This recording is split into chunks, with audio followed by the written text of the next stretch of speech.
How's it going, everyone? This is the Thought Provoker, and welcome to my live stream. Okay, let's get straight to the point.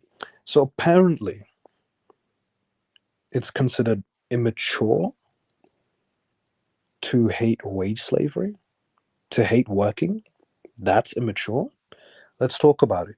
So, apparently, someone online, some random person online, basically called one of my videos immature.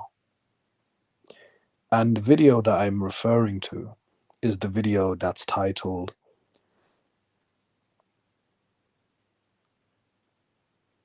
Wait, hold on. 1 second.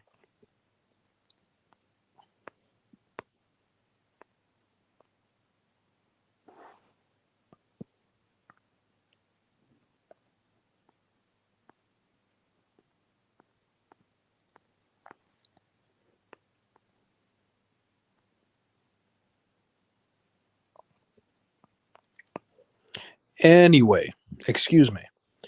So, apparently, someone online, some random person online, decided to call one of my videos immature. And the video that they are referring to is the video that's titled Rant, I Hate Working. Working is boring as fuck. That's the video that they decided to call immature. Let's talk about it. So, if you express that working is boring and insufferable, if you express that we were forced into existence to work and sleep most of our lives, yet have such little time to ourselves, then all of a sudden you are immature? That's one of the stupidest things I've ever heard. You know, it's ironic because calling someone immature or calling someone's video immature for expressing the reality of wage slavery, the reality of work, calling that person immature for expressing their hatred and dislike for wage slavery, ironically, is immature. I'm just going to say it right off the bat. It is absolutely not immature to express your displeasure towards wage slavery. Point blank, period.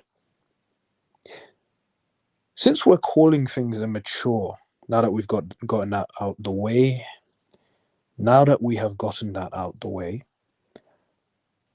since we're calling things immature, let's talk about the things that are really, truly immature. Let's talk about those. There is nothing more immature. I repeat, there is nothing more immature than creating someone into existence to become a future wage slave because you want to play house. Because parents are basically just children playing with toys. Parents are just children playing with toys. That's basically what parents are. They're just children playing with toys. The only difference between parents and children is this: parents actually brought children into existence and they're using them as toys. Parents are using actual human beings for toys. Instead of buying actual toys, but nonetheless. Not only that, but that's something that they have done and they can't undo. Once you bring a child into this world, that's it. You cannot undo that. What's done is done. At some point, you get bored of playing with your so-called toys. And then you treat them like shit because you realize, holy shit, I'm bored of this. I'm bored of this. Nonetheless, there is nothing more immature than creating someone into existence to become a future wage slave because you feel as though you would feel miserable in life without having children of your own.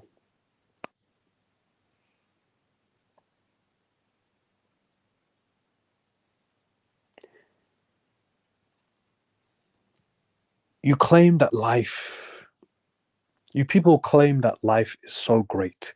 Life is beautiful, da da da da da. Yet you resort to shrooms, you resort to alcohol, you resort to cigarettes, you resort to all these things, antidepressants, all these things you resort to. Really, it's just escapism. You resort to all these things to cope in life. That really shows you that life isn't as great as you claim it is. Nonetheless, those are the things I simply wanted to point out. Those are the immature things. Those are the actual immature things. Not me calling out wage slavery for what it is. You know, I'll say it again. There is nothing immature about expressing displeasure and hatred towards wage slavery. There's nothing immature about expressing that we were forced into existence to work and sleep most of our lives, yet have such little time to ourselves. Having to wage slave, even though we didn't sign up for it, even though we didn't ask to be here, there's nothing immature about that. It is immature, it is actually immature to force someone into existence to become a future wage slave because you want to play with toys in the form of actual human beings. Because you feel like your life would be miserable without having children of your own. It's absolutely pathetic. So, with all of that being said, to this person who called my video about hating work/wage slavery,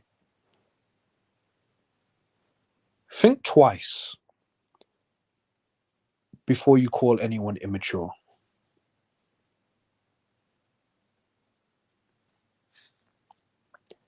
Remember that no one chose to be here. Don't ever call anyone immature for expressing their displeasure for wage slavery. Don't ever call, there's nothing immature about that. That is absolutely dumb. Instead, call the parents immature for forcing people into existence to become wage slaves. They are the immature ones. If life is so great, why can't they just live their lives without bringing someone into this existence?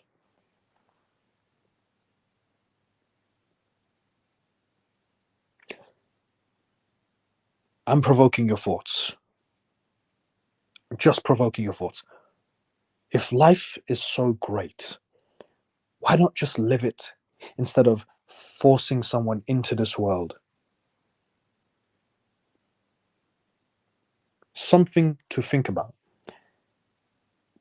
If you feel like you'd be miserable without having children of your own, just try to live life the best you possibly can and leave it at that.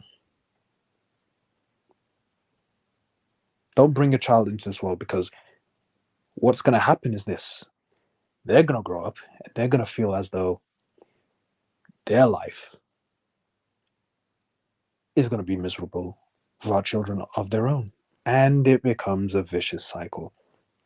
The whole point of this video was to basically just call out the whole this random person calling my video immature because I basically rant about how working is boring and insufferable and that we were forced into this existence to work and sleep most of our lives yet have such little time to ourselves.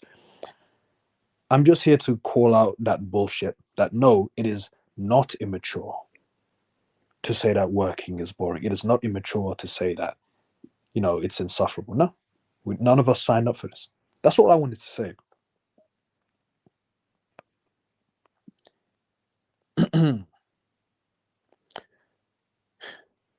Once again, think twice before you call someone immature for saying that working or wage slavery is boring and insufferable. Think twice.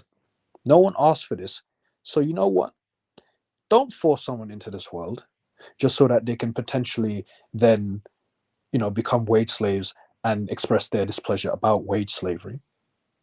To prevent all that, just don't create someone in the first place. Live your life and be done with it. That's all I have to say. All right, so now that I've gotten that off my chest, how's everyone doing? Let's look at the comment section. Oh, by the way, I did that video. I did that commentary with my eyes closed. Yeah, I get into it when my eyes are closed. For some reason, I'm more focused doing my commentary. No distractions, but nonetheless, let's read some comments. Black Hole. Black Hole says hello. Hello, Black Hole. Hold on a second.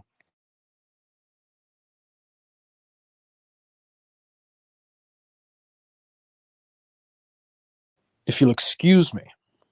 If you will excuse me. So, Wait, what?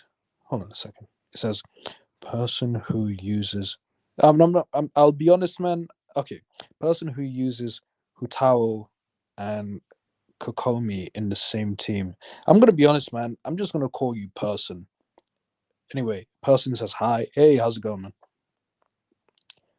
Black Hole says, parents are children playing with toys. Damn right, TP. Yeah. Yeah, they're children. Parents are children playing with toys. The toys being their own biological children. Having children just so you can have toys to play with instead of just buying actual toys.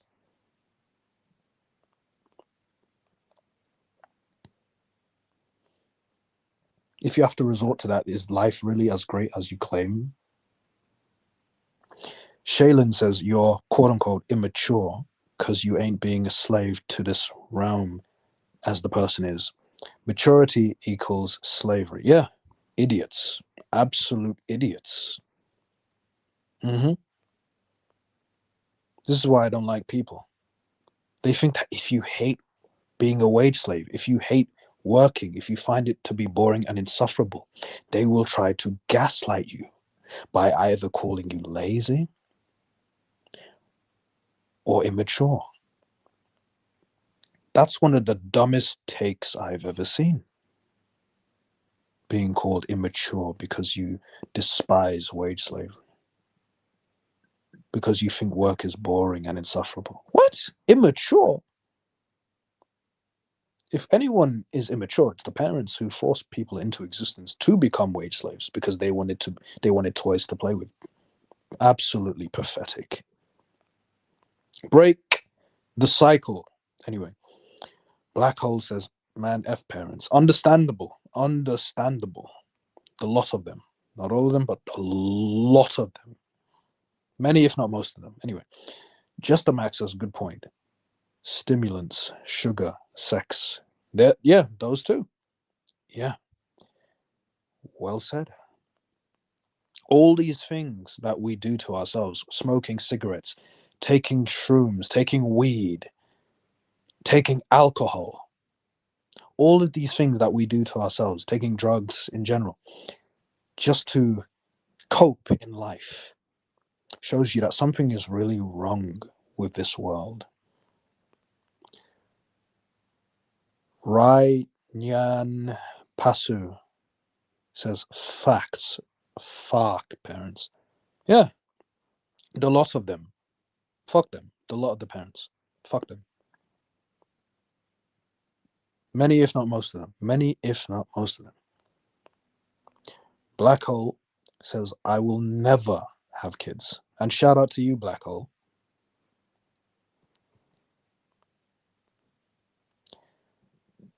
Rye says, "Don't bring a child into this rat realm." Exactly.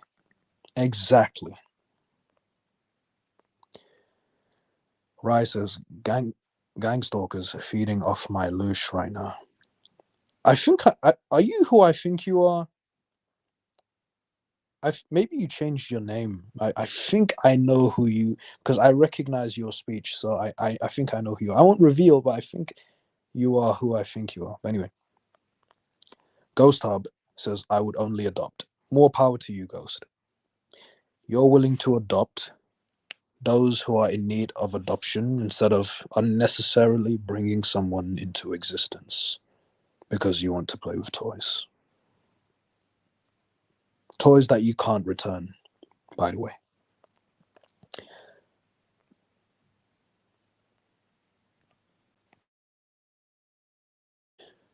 Rye says, "Gang stalking is a way to keep the herd in check."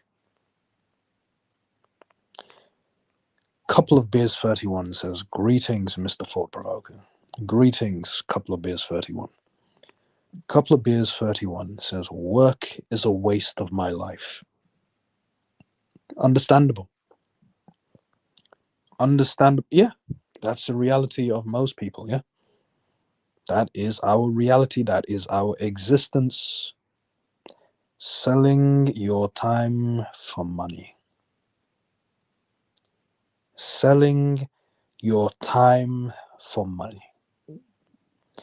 Shaylin says, "My mom said she regrets not having multiple kids. I'm the only child." Oh, she regrets not having multiple kids, as if one wasn't enough.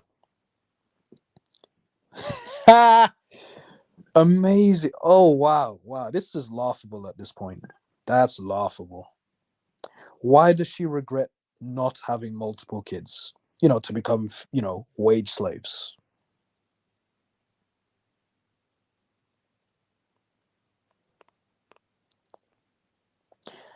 Ghost Hub says, "You know about Deluge." I'm not really familiar with the Deluge. Black Hole says, "Life is a waste of my existence." Yeah, if your life consists mostly of wage slavery and sleep, yes.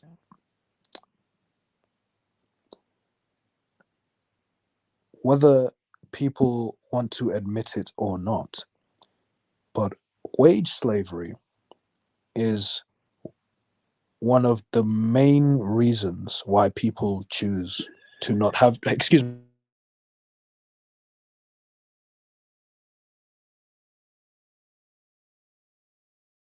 Testing, 1 2 3. Anyway, as I was saying, wage slavery is one of the biggest reasons for why so many people are deciding to not have children. And I applaud these people for making the decision to not bring children into this world to become future wage slaves. Shout out to all of you who have decided, you know what?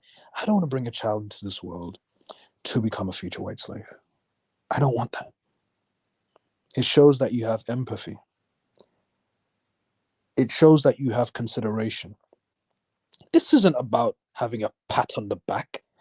So fuck all you trolls who come into my comment section saying that, oh, you're just trying to pat yourself on the back or trying to stroke your own whatever. All that gibberish. Don't waste my time with that. Anyway, be careful what you wish for, people. I'm talking about the trolls. Trolls, be careful what you wish for. Do not play with fire.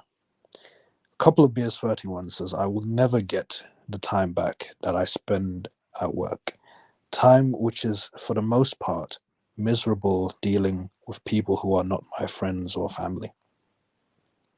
On top of that, dude, when you are at work, unfortunately, the people that you work with, no matter how much you try to keep your distance from them, they will try to zero in on you because they want to try and get as much information from you as possible so that they can use that information against you because they love drama. And that is one of the main reasons why I hate wage slavery. It's because people, colleagues, bosses, supervisors, managers, they all love to cause drama at work. They love to make the working environment unbearable. They like to create a toxic work environment.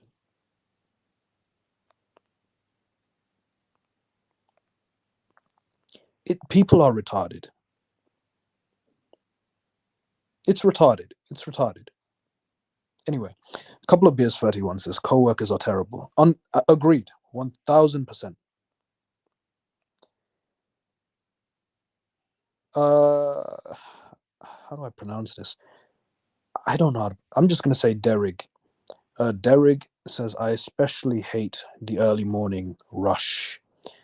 Oh, I especially hate the early morning rush hour because you can feel and see how miserable everyone is collectively, all going to a place they don't want to go to. Exactly.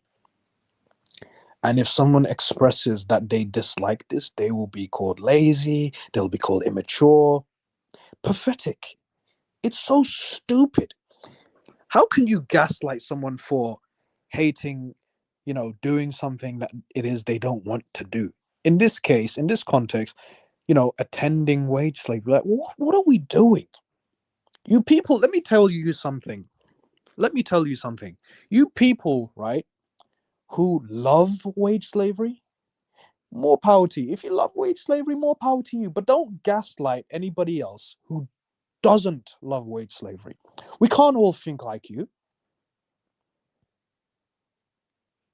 Anyway, have some goddamn empathy or go about your own business somewhere else. The one and only Xavier says life sucks. In terms of, considering the fact that the majority of our lives consist of wage slavery and sleeping, yeah, understandable. Rye says at Ghost Hub, yes, they harvest it 24/7 from me through WSCO Ravens flying over me nearly every night at close to 9 p.m. The one and only Xavier's life is hell. Black Hole says better to not have been. No need for all this unnecessary suffering. And immature fools. Yeah, fuck the immature fools. Fuck them. Absolute waste of our time. As if wage slavery isn't a waste of our time. You got trolls online who will try to gaslight you for expressing your displeasure for, the reality of life, which is working and sleeping most of your life. Despite the things that we enjoy in life on the side, there are things I enjoy in life, of course, but I can also acknowledge and recognize that, hey, no matter what it is we enjoy in life, the reality is we work and sleep most of our lives, yet have such little time to ourselves. Shaylin says thoughts on WFH. I don't know what that is. Rye says I hate constantly drinking water just to not get severe crippling health scares. Oh wow. Oh wow. Rye says at Shaylin, what is that? Person says they keep us in low vibration states. God damn, hold on. Rye says, fuck Discord, everybody needs to stop using it. I can't even get in for no reason. The other side says, I hate wage slavery with a passion. Understandable. So do I. And you know what? Your feelings of hating wage slavery are 100% valid. Don't let anyone try to bring you down or invalidate how you feel. Fuck them. Black Hole says, mind your business, people. Exactly. Mind your business. if you're not going to make the person feel better, go somewhere else. Simple. Instead of going out of your way to try and make people feel worse than they already do. The other side says, I actually wouldn't mind it so much if the work hours weren't so long. I understand where you're coming from. I understand. The work hours are way too long. Us human beings, we weren't made to work long hours. And also, it's a scam. The fact that we are forced into this world and now we have to pay for our existence. What? Come on. What the fuck? Excuse me. Let me put the link in the live chat. Anyway, yeah, working hours are so long. What people are, you know what? Human beings are just disgusting, man. Because human beings are sociopaths. Not every single human being, but too many to count. Because if you express displeasure of, you know, wage slavery, people will try to make you sound like the crazy one. They will call you immature. They will call you lazy. They'll call you all these things. And it's like, listen, I already feel bad about wage slavery being the majority of our existence alongside sleep. I don't need you to try and make me feel worse. Perpetual pleasurist. Welcome. Hey, what's up, brother? Not much. I'm just chilling. What about you? Same here, man. Just relaxing at home. All right. Nice, nice, nice. You know, despite that's what I love, man. Despite the fact that what people fail to understand, people in general, is this: I can express all these things, on my channel and still be chill at home. People assume that because I'm expressing this shit, that means I'm legitimately upset in Right. my current situation. I'm in bed right now and I'm comfy as hell. It's just Yep. that, you know, getting things off my chest is therapeutic. It's as simple as that. Yeah, it's There you literally go. therapeutic. So yeah, I'm not upset as I'm saying this. I'm simply recognizing and pointing out that wage slavery and alongside sleep is the majority of our lives, and wage slavery itself is boring and insufferable, and no one chose to be brought into this existence to become wage slaves in the first place. So for anyone to try and call us immature, ironically, is immature. Very mature. In fact, Very immature. it's extremely mature to despise wage slavery and everything associated with it. And what's interesting too, you'll notice this double standard narrative, I call it, that exists in society. Among the people who have shit tons of money, they actually laugh their asses off at people who are in wage slavery situations in private conversations they have with each other. And they're always going on about how entrepreneurship, blah, blah, blah, blah, blah, is the thing everybody should be doing. You know, oh, those dumbasses down there, why are they still in this wage slavery? They can just pull themselves out of it. And so this is a lot of the private world conversations a lot of people who have shit tons of money will say amongst themselves. But when they talk to other people, they'll glorify wage slavery with a totally different narrative when they're talking to people en masse and pretend like they have compassion for others as if they do.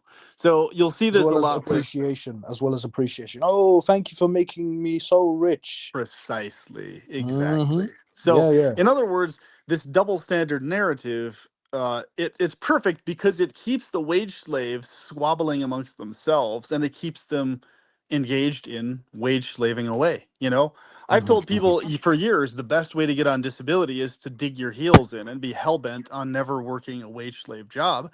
That's the mm-hmm, fastest way to get on disability. But what most people do is they cave. Here's what happens. They basically are like, "Oh, I fucking hate this. I can't stand it." But what do? They bring themselves, they drag their feet into work and keep doing it. Why? Because they totally lack outdoor living skills and strategic skills outside of wage slavery. So, due to lack of skills outside of wage slavery, they're double screwed because, in spite of hating it so much, they can't dig their heels in to actually resist it to then get on mm-hmm. disability or some other means. So, in my case, my biggest help on getting on disability was the fact that I adamantly refused to work employed jobs. I Hmm. refused Hmm. it. And no matter Hmm. how much I was harassed day in, day out, as a teenager, I was threatened with juvenile detention pretty much every day of my life. But I Hmm. just dug my heels in and I refused to be in the wage slave You world, stood your ground. and it paid off. You just got to fucking stand your ground, and you got to do it as miserable as it is for however fucking long you have to do it. Hmm. That's how you actually force the system around you to ensure that they give you passive income of some form outside of wage slavery. Hmm. Because either that, or unless and until the people around you just get off your ass and leave you the fuck alone and stop hounding you about couch surfing and this and that, and you can just live your life that way. Some people are able to pull it off that way if they have reasonable people that are around them, but it depends on who you're surrounded by and whatnot. But what happens is most people do this. They're like, oh, I can't fucking stand this, but then they drag themselves into work anyway. They do it anyway, and guess what happens? They remain a wage slave for life, hating Hmm. it their whole life. So, PP. With that being said, are you saying that their alternatives is either get on disability or practice wilderness skills? Yes, practice Okay. wilderness skills, and if you don't have wilderness skills, practice urban survival skills. So urban survival skills includes a lot of interpersonal know-how and expertise, street smart type stuff. Okay. And you know Re- what? With yeah. that being said, people, with all of that being said, everyone who is watching, tune in. Check out Perpetual Pleasurist channel as he does talk about this stuff. Regarding wage slavery and multiple topics, but especially in this context, you know, he can. If you check out his stuff, he can basically, he makes videos helping you regarding like how to basically escape wage slavery, whether it's going on disability or learning certain skills, surviving in the wilderness, etc., stuff like that. So definitely check out his channel. Yep. There's a very specific process, and thanks for the shout out, brother. No But problem, the process is people just have to dig their heels in and hold their ground, even if that means if you have no other means to do that than just being hell bent on being a couch surfer in the sense that nope, I'm not going to work. So basically, the people around you are forced to mold to your lifestyle. Even if that's all it takes, even if you don't have any other skills outside of that, do that then. Do that man. instead of ever agreeing to be a wage slave. This is what I'm Hmm. saying. Like you have to you have to basically if you're going to be miserable being a wage slave anyway, right?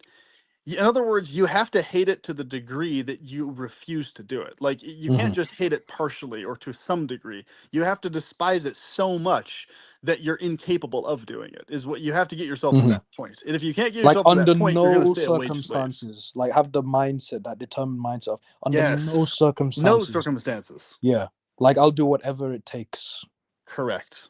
Hmm. And that will be your biggest help in getting disability assistance because they're going to consider that degree of hellbent insistence to be a mental disability itself. That's the beauty of it.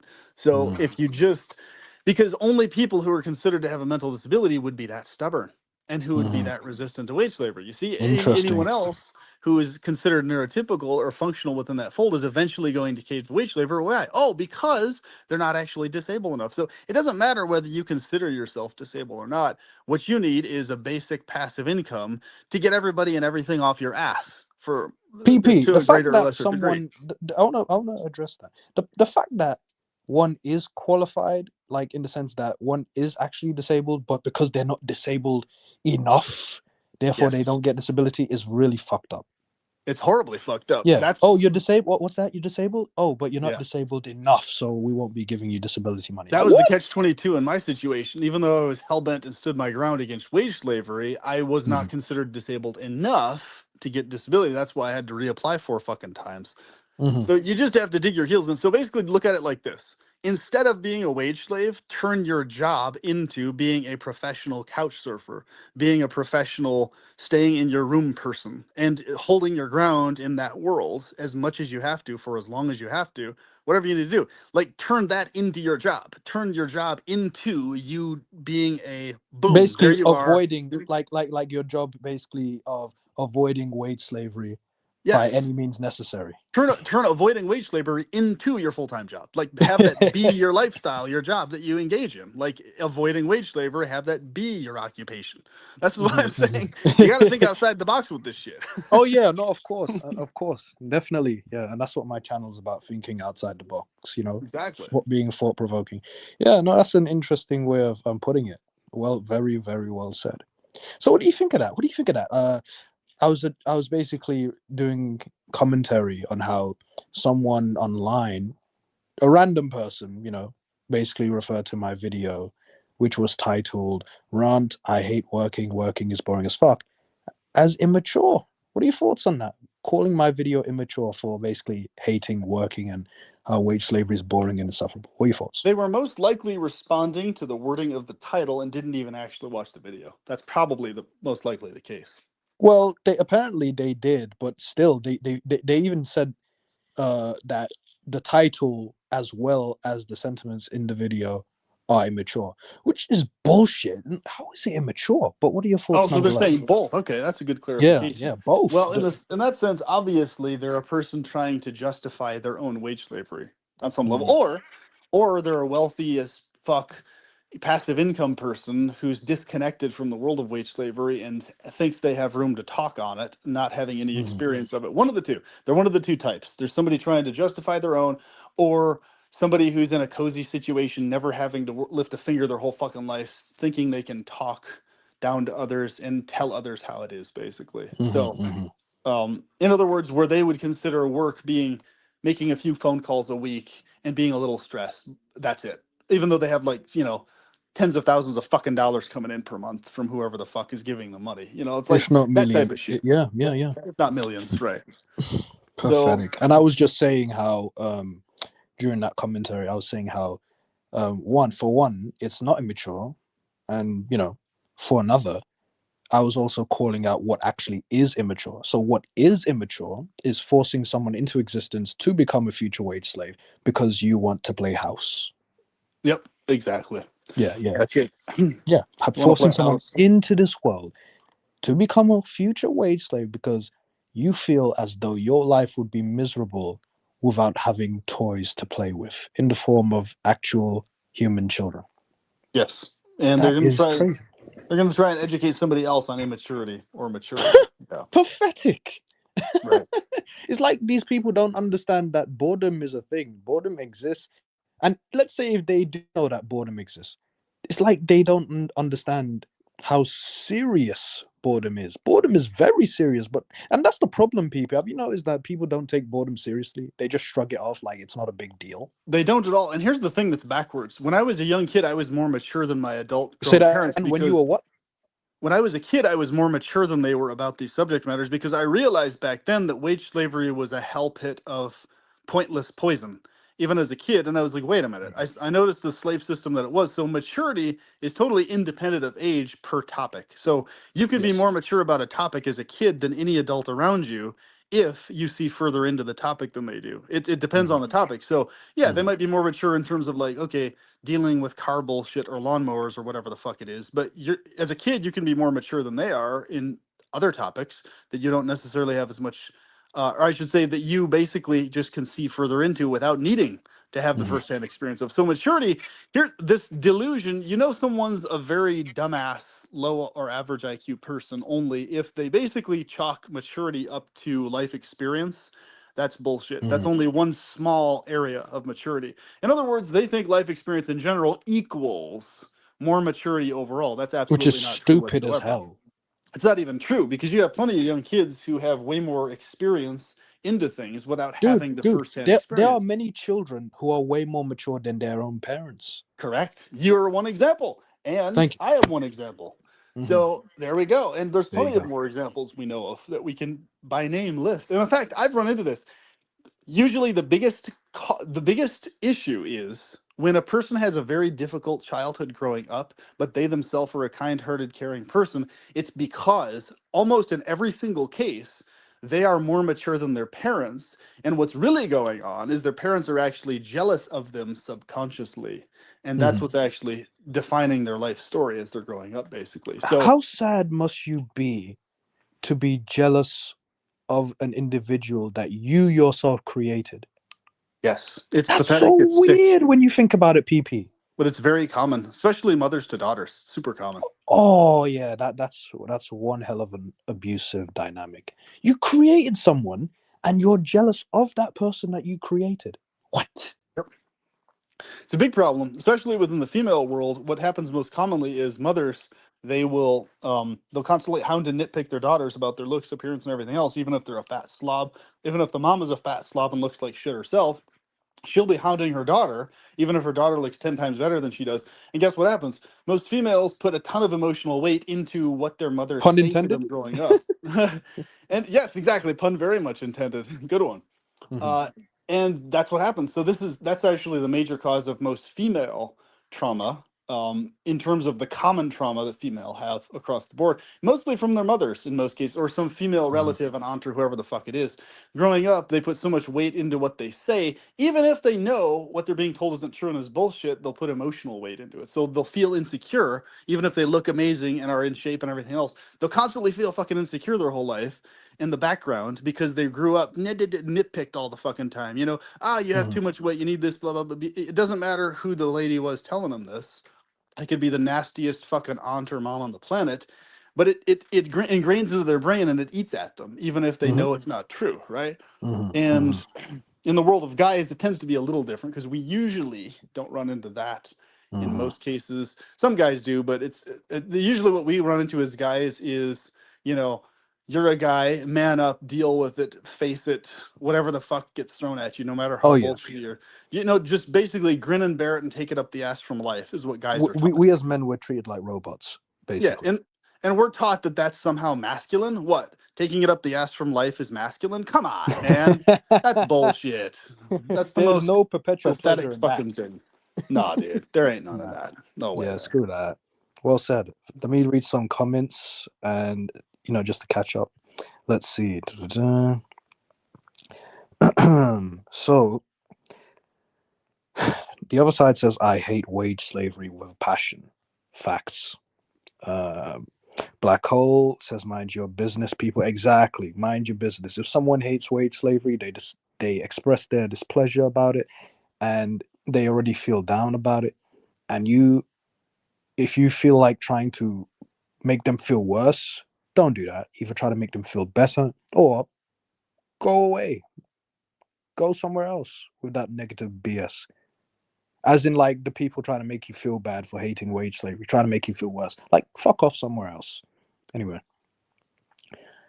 notice how PP. Notice how I had to give that disclaimer before, just in case someone took that out of context, as if I was talking to Black Hole. Which disclaimer? Oh no, no, never mind. It was no, because I was reading Black Hole's comment about the Oh, whole mind your business people, and I was giving a disclaimer that, like, regarding my commentary on this particular comment. Like, I was basically saying that, you know, to the people who like to make other people feel bad about hating wage slavery, either try to make them feel better or just fuck off somewhere else. yeah, And then I gave a exactly. disclaimer that I wasn't talking to Black Hole when I said to fuck off. I was talking about other people who try to make others feel bad for hating wage Oh, slavery. I was yeah, of telling those course. people to fuck off. Yeah. Black Hole's smart enough to understand that automatically, Oh but yeah, I know that's he good. is, but just for people in general A watching lot of this, other people are dumb fucks and don't understand that. I get it. Yeah, I yeah, understand. yeah. Yeah. But I mean, even if they're not dumb, some people will intentionally try to misinterpret Yeah, what well you're then saying. then you just have a shithead troll on your hands that's worth dying anyway. So I mean, at that Mm. point, they're not even worth being around. So Oh yeah, yeah, yeah. I would never allow something like that. As of right now on my panel, like that's exactly. who's got time for that, PP. Right. Anyway. Nobody has time for it. Exactly. The other side says, I actually wouldn't mind it so much if the work hours weren't so long. Yeah, I remember addressing this part. Yeah, work hours are very long. Like, we're human beings, we're not robots. We weren't made to work this long. Were we even made to work? Like, yeah, I mean, is it even fair? It's a redundancy, but is it really fair for any of us to work? You No, it's know, not. We're it's made not. to survive. Evolution is for us to survive and have an ever more efficient existence. So own Mm. that, eat that, and live that. There's no reason to not do that, basically. There's no point in technology existing other than to make our lives easier and more luxurious. When Otherwise, you there's no think point about in it, it. PP, when you think about it, like, even wage slavery aside, when you think about it, Parents created slaves in every way. So wage They do. slavery aside, we're slaves in every other way. You Oh know, yeah. we have to slave when it comes to our hunger. We have a hunger clock ticking the minute we're born, Yep. and we get in panic mode. It's like, oh shit, we'd better find something to eat. You know, otherwise we'll just get hungry. And That's right. yeah, there's other things. You know, we also have to work out and stuff. You know, Yep. just Keep to in shape. we have to keep moving constantly. We're a slave to needing to breathe, to drink water, to eat food, and we're a slave Oh. legally by our parents until we're 18. In fact, they just call it a minor. Minor literally is a slave. It's just they just use a different word and they make it seem like to the masses of doofuses that that's Mhm. something other than a slave. No, it's literally a fucking slave. They just use the word minor for it. It's just a It's different like fucking putting a word. Pepsi label on Coke. You're just Yeah. putting It's just you're a just different fucking changing the word. label. You're Yeah, a yeah, slave. yeah. That's all you are. That's all Oh you yeah, do. yeah. That's it. But dude, I'm glad you mentioned the breathing part. Holy shit! When you really think about it, Yeah. imagine you're forced into existence, and you have this breathing, thing, as part of your biology. Like, do you realize how fucked up that is? Yeah. Holy You don't shit! even have the ability to not have to breathe. That's Right. That's this so just dangerous. You could drown. yeah. Someone could be trying to choke you to death. Like, oh, holy We shit. can't even survive for a fucking minute or two. Most of us, or we can't even survive really for a few minutes without breathing, without dying. I mean, Oh yeah. we're 100% slaves to the breathing process, and this is it's unbelievable that so many people overlook this. Mhm. It's like not even just water and food, air. We don't even we're fucking slaves to having to breathe fucking air, man, of an exact type. Nitrogen and Mhm. oxygen, an exact fucking ratio, and argon and all. And if it's outside that ratio, we have health problems, toxicities, diseases. It's just fuck, man. I mean, Mhm. it's But dude, unbelievable. but it is unbelievable. But dude, the reason why people, you know, don't think about this stuff is because people don't think deeply enough. People, people aren't deep. People in general aren't deep thinkers. They're That's not a at all. problem. Yeah. But you know what?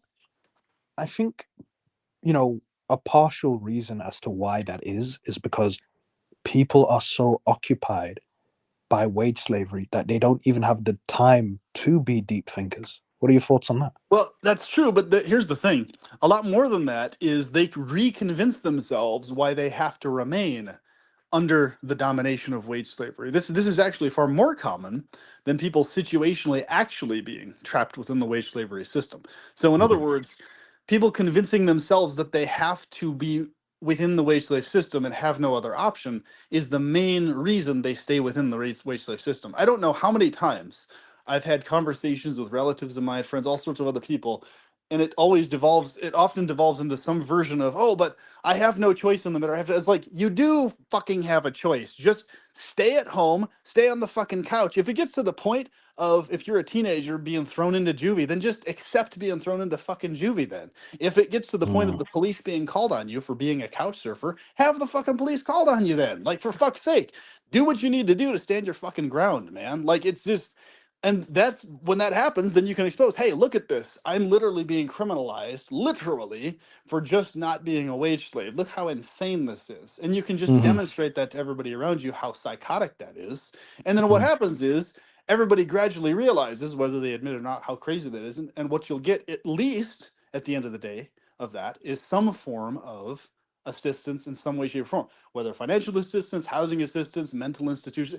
You're going to get some form of assistance eventually if you do that, but you don't act fucking crazy. Like if you can do that, but you're calm, you're stable mentally and emotionally, and you're not a crazy fucking person. Then if you do that, you're gonna get help eventually because people are gonna see two things. This guy isn't motherfucking crazy, number one.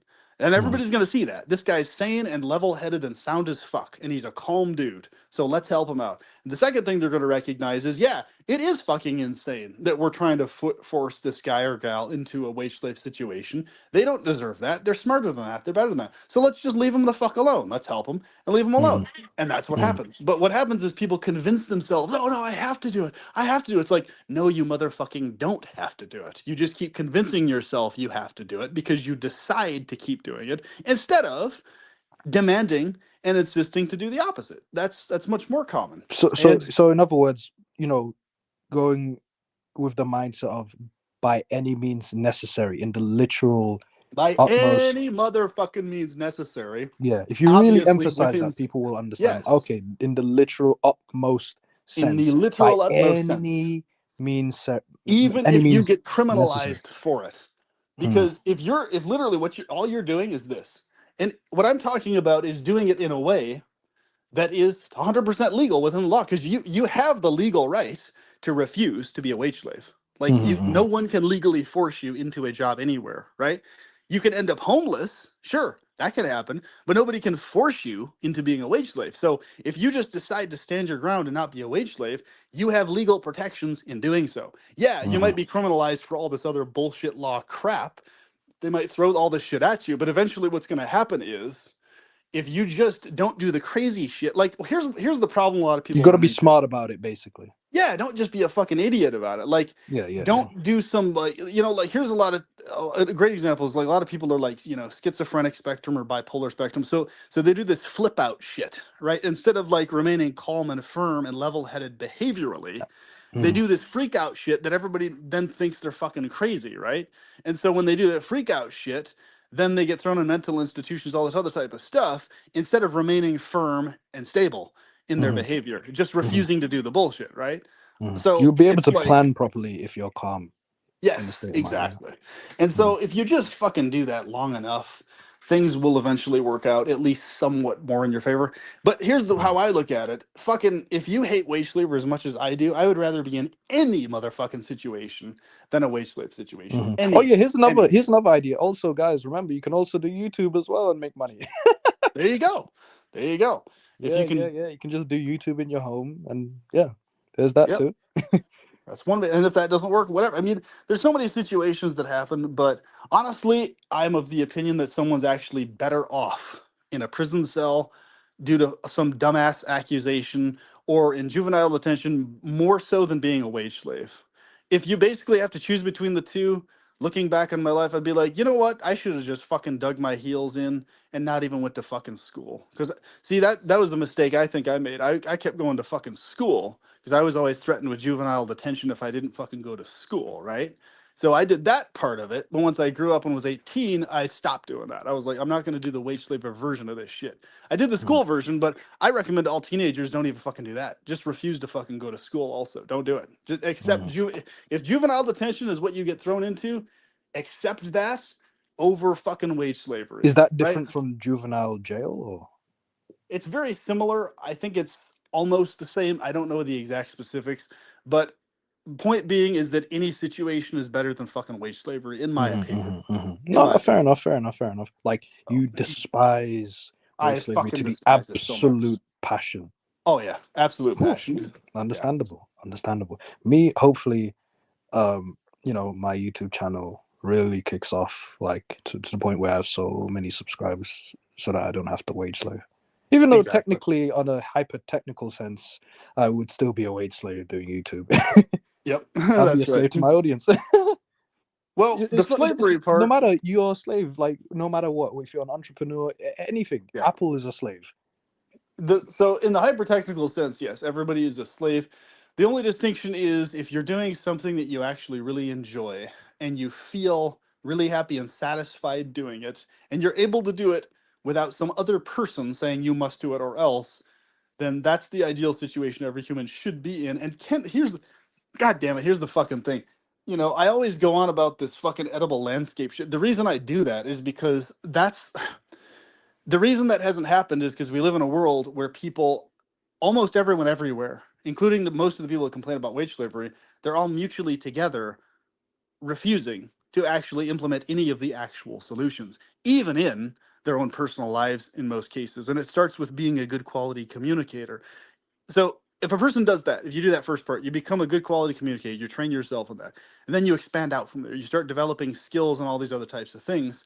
Then you can actually start to free yourself from the vast majority of other people's bullshit to a great degree. But the problem is, a lot of people just stop themselves at becoming a decent communicator. That's it. They don't develop skills. They don't develop, strategies in terms of alternative ways to help themselves outside of wage slavery. So what ends up happening is they end up basically trapped in the same situation as everybody under the fucking sun because they don't.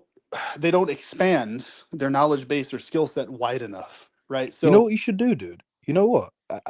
Even though you've made some videos relating to this topic in the past, I think you should make a 2025 video specifically about this: how to escape wage slavery.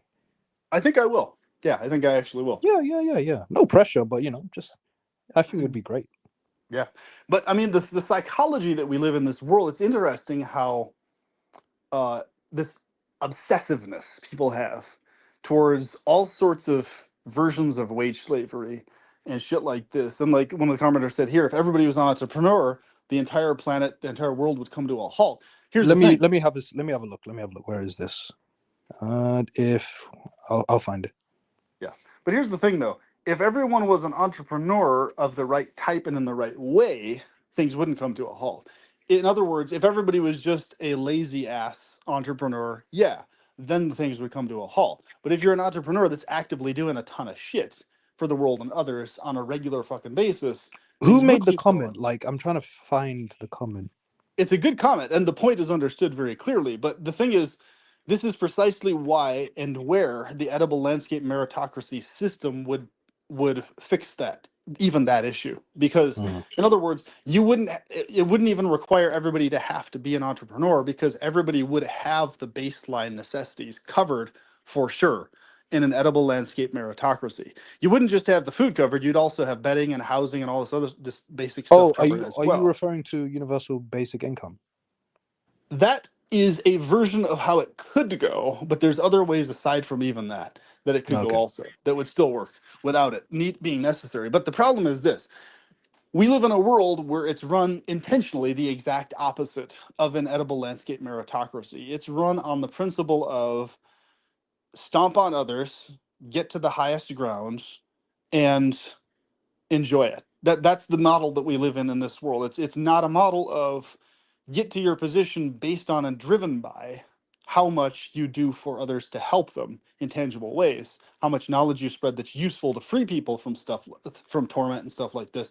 No, it's based on you yourself individually figure out your own way to get to the top of everything and Mhm. hold your ground at the top of everything as long as you can. It's a very unsustainable, dumbass fucking model for existence because it literally guarantees we're always going to be in this squabbling, neck biting reality forever.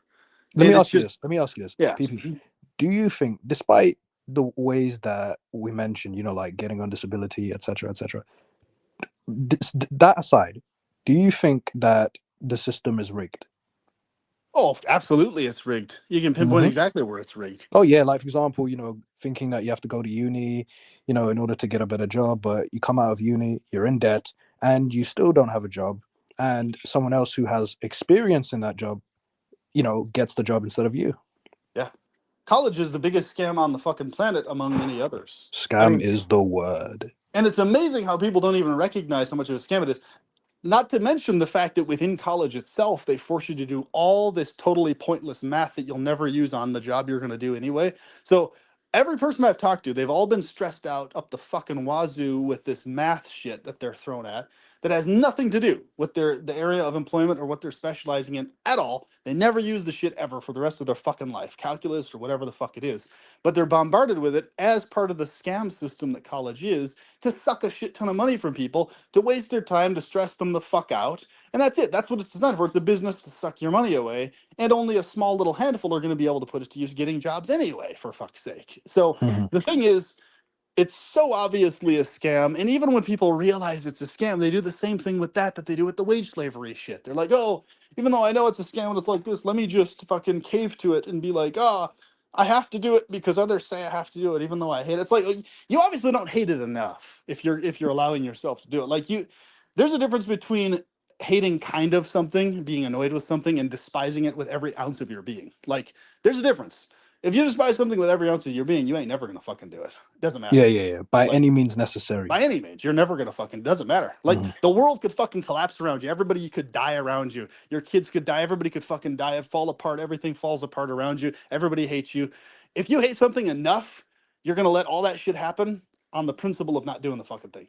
Like that's Mhm. how far you're gonna take it. You're not Mhm. gonna do this, And let me oh, comment on the whole college. as we say over here, university in the UK. Regarding university, so one thing I I will say this, right, despite what we were just talking about, I personally do have empathy for, late teenagers who were basically brainwashed and misguided by their parents to go to uni, Right. because they didn't know any better. You know what I mean?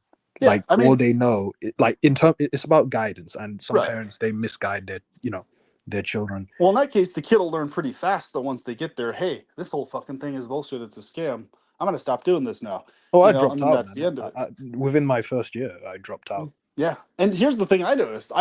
I actually did really good in college with all my. It's just with the math that they were throwing at me. The only single fucking reason I didn't get my degree and everything else was because I refused to do the math because it was just ridiculous and over the top. And I was just like, it's just fucking ridiculous. I'm going to do everything else that I'm actually interested in, but fuck Hmm. the math. And just because of that one fucking thing, because they required this math that I'll never use in my entire life or any employment I would ever take within the plant science fold, for that one reason alone, I didn't get the degree. And I was like, yeah, there's the scam right there. It's the math classes and it's the money that they forced most people into. I got a grant, thankfully, and a scholarship. So that's the if you do college, make sure you only do it with grants and scholarships and no other way. In other words, that's how you do college for free without having to pay anything. And if you can't get grants or scholarships, don't fucking do college. It's that Oh yeah, simple. yeah, yeah, because of Don't the do it. debt. Yeah, because of the debt. You Oh, do dude, it. as ever since Yeah. ever since I left uni, I was like, you know what? As of right now, not only am I not going to listen to my parents or anyone else about doing something that will get me into debt, I'm just never going to, no matter what, I'm never going to get in debt, no matter No. what. It's No not good. worth it. And when it comes to parents guiding their children to go to uni, for example, knowing that their children are going to be in debt, it's like you're not going to pay for it, so let the children of yours decide. Yeah, If you're not exactly. going to pay for it, then don't be the one to force them to go to uni, you know? And it's even worse when a parent promises their kid that they will pay for it, and then hundreds of thousands of dollars later, the parents are like, "Oh shit, sorry, we're not going to pay for it." I've heard of a friend of mine, a fellow YouTube channel creator, who that happened to actually. The parents promised to cover all their college stuff, didn't cover a single cent of it, and so I was like, "Yeah, that's fuck them as That's parents." very fucked up. Does your friend still speak to his parents after that? I guess as far as I know, they hound them every day obsessively with emails about how fucked up they are as parents for doing that. And I'm like, well, yeah, point understood. I wouldn't have the patience to send them emails every day of my fucking life after that. But hey, to each their own. I mean, it's I kind of guess it's what they therapeutic deserve. for this So person. yeah, I mean, if it's therapeutic, if it works for you, go for it. But I mean, Mhm. uh, I would just get fucking tired of it. I'd just be like, okay, I'd send one email and I'd just be done with it. I wouldn't be able to stand constantly messaging someone, but to each their own, I guess. Mhm. But point being though, with that is just you, you Wait, know, wait, PP. Here's a comment. Yeah, for you. said, how can I couch surf if I live in a third world country?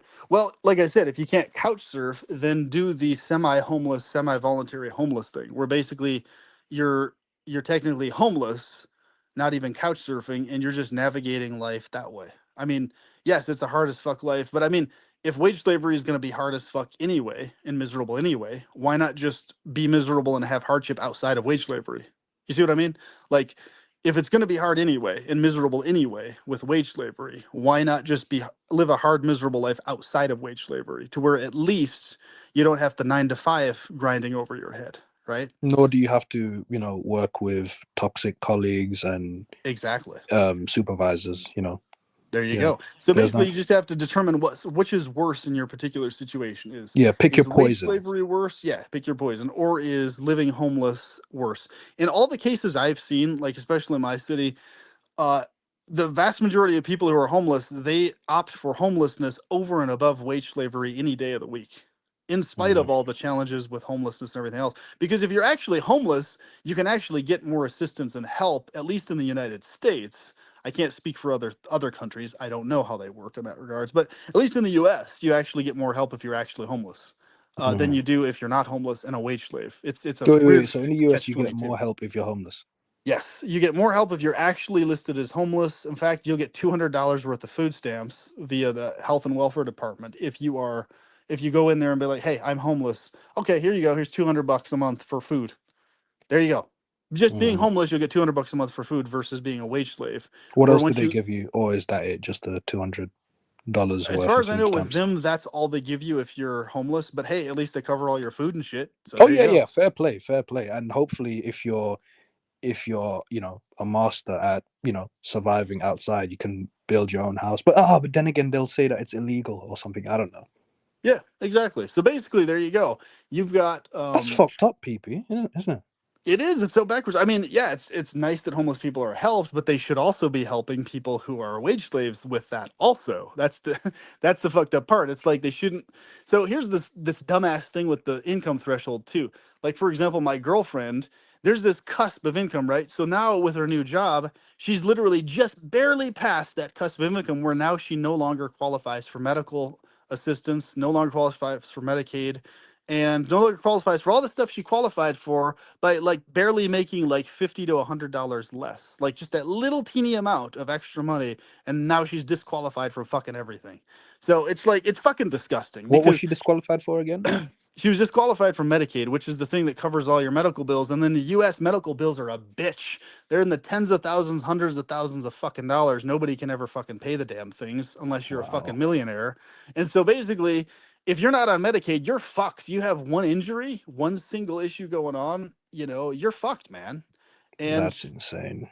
so she has this ongoing injury right now that is an excruciating pain that is causing her on her arm. And Mm. it's basically like with uh with what's going on in the situation is now, thankfully she had the surgery for it before her Medicaid got cut off, but now she's getting her Medicaid cut off going forward just because she's making a little too much. But here's the thing, she's still not making enough for anything else though. In other words, it's way below the poverty line, everything else still. But but by the way, now you're screwed out of medical assistance now. So you basically are just totally fucked then, because now you're a wage slave again. And now you also, in addition to being a wage slave, don't have medical help anymore, which actually homeless That's people can get. So it's like, oh my God. Oh yeah, yeah. What everything you just explained is a very good example of how rigged this system is. Oh, it's horribly rigged. And it's Yeah, and that's just the start. That's not even everything. That's just one aspect. And here's the thing that pisses me off the most. It's like it's not even rigged in a way that actually even helps the wealthiest people the most. Like if the fucking wealthy assholes would get off their fucking asinine ego trip bullshit that nobody cares about, they would actually be able to live better lives and make even more money than they do now. Like Hmm, hmm. this is what pisses me off. It's this There's no necessity at all in any version of reality for the rigged system to be rigged this way. There's no reason for it to be rigged this way Hmm, because it doesn't even help the fucking assholes who it's rigged for the most.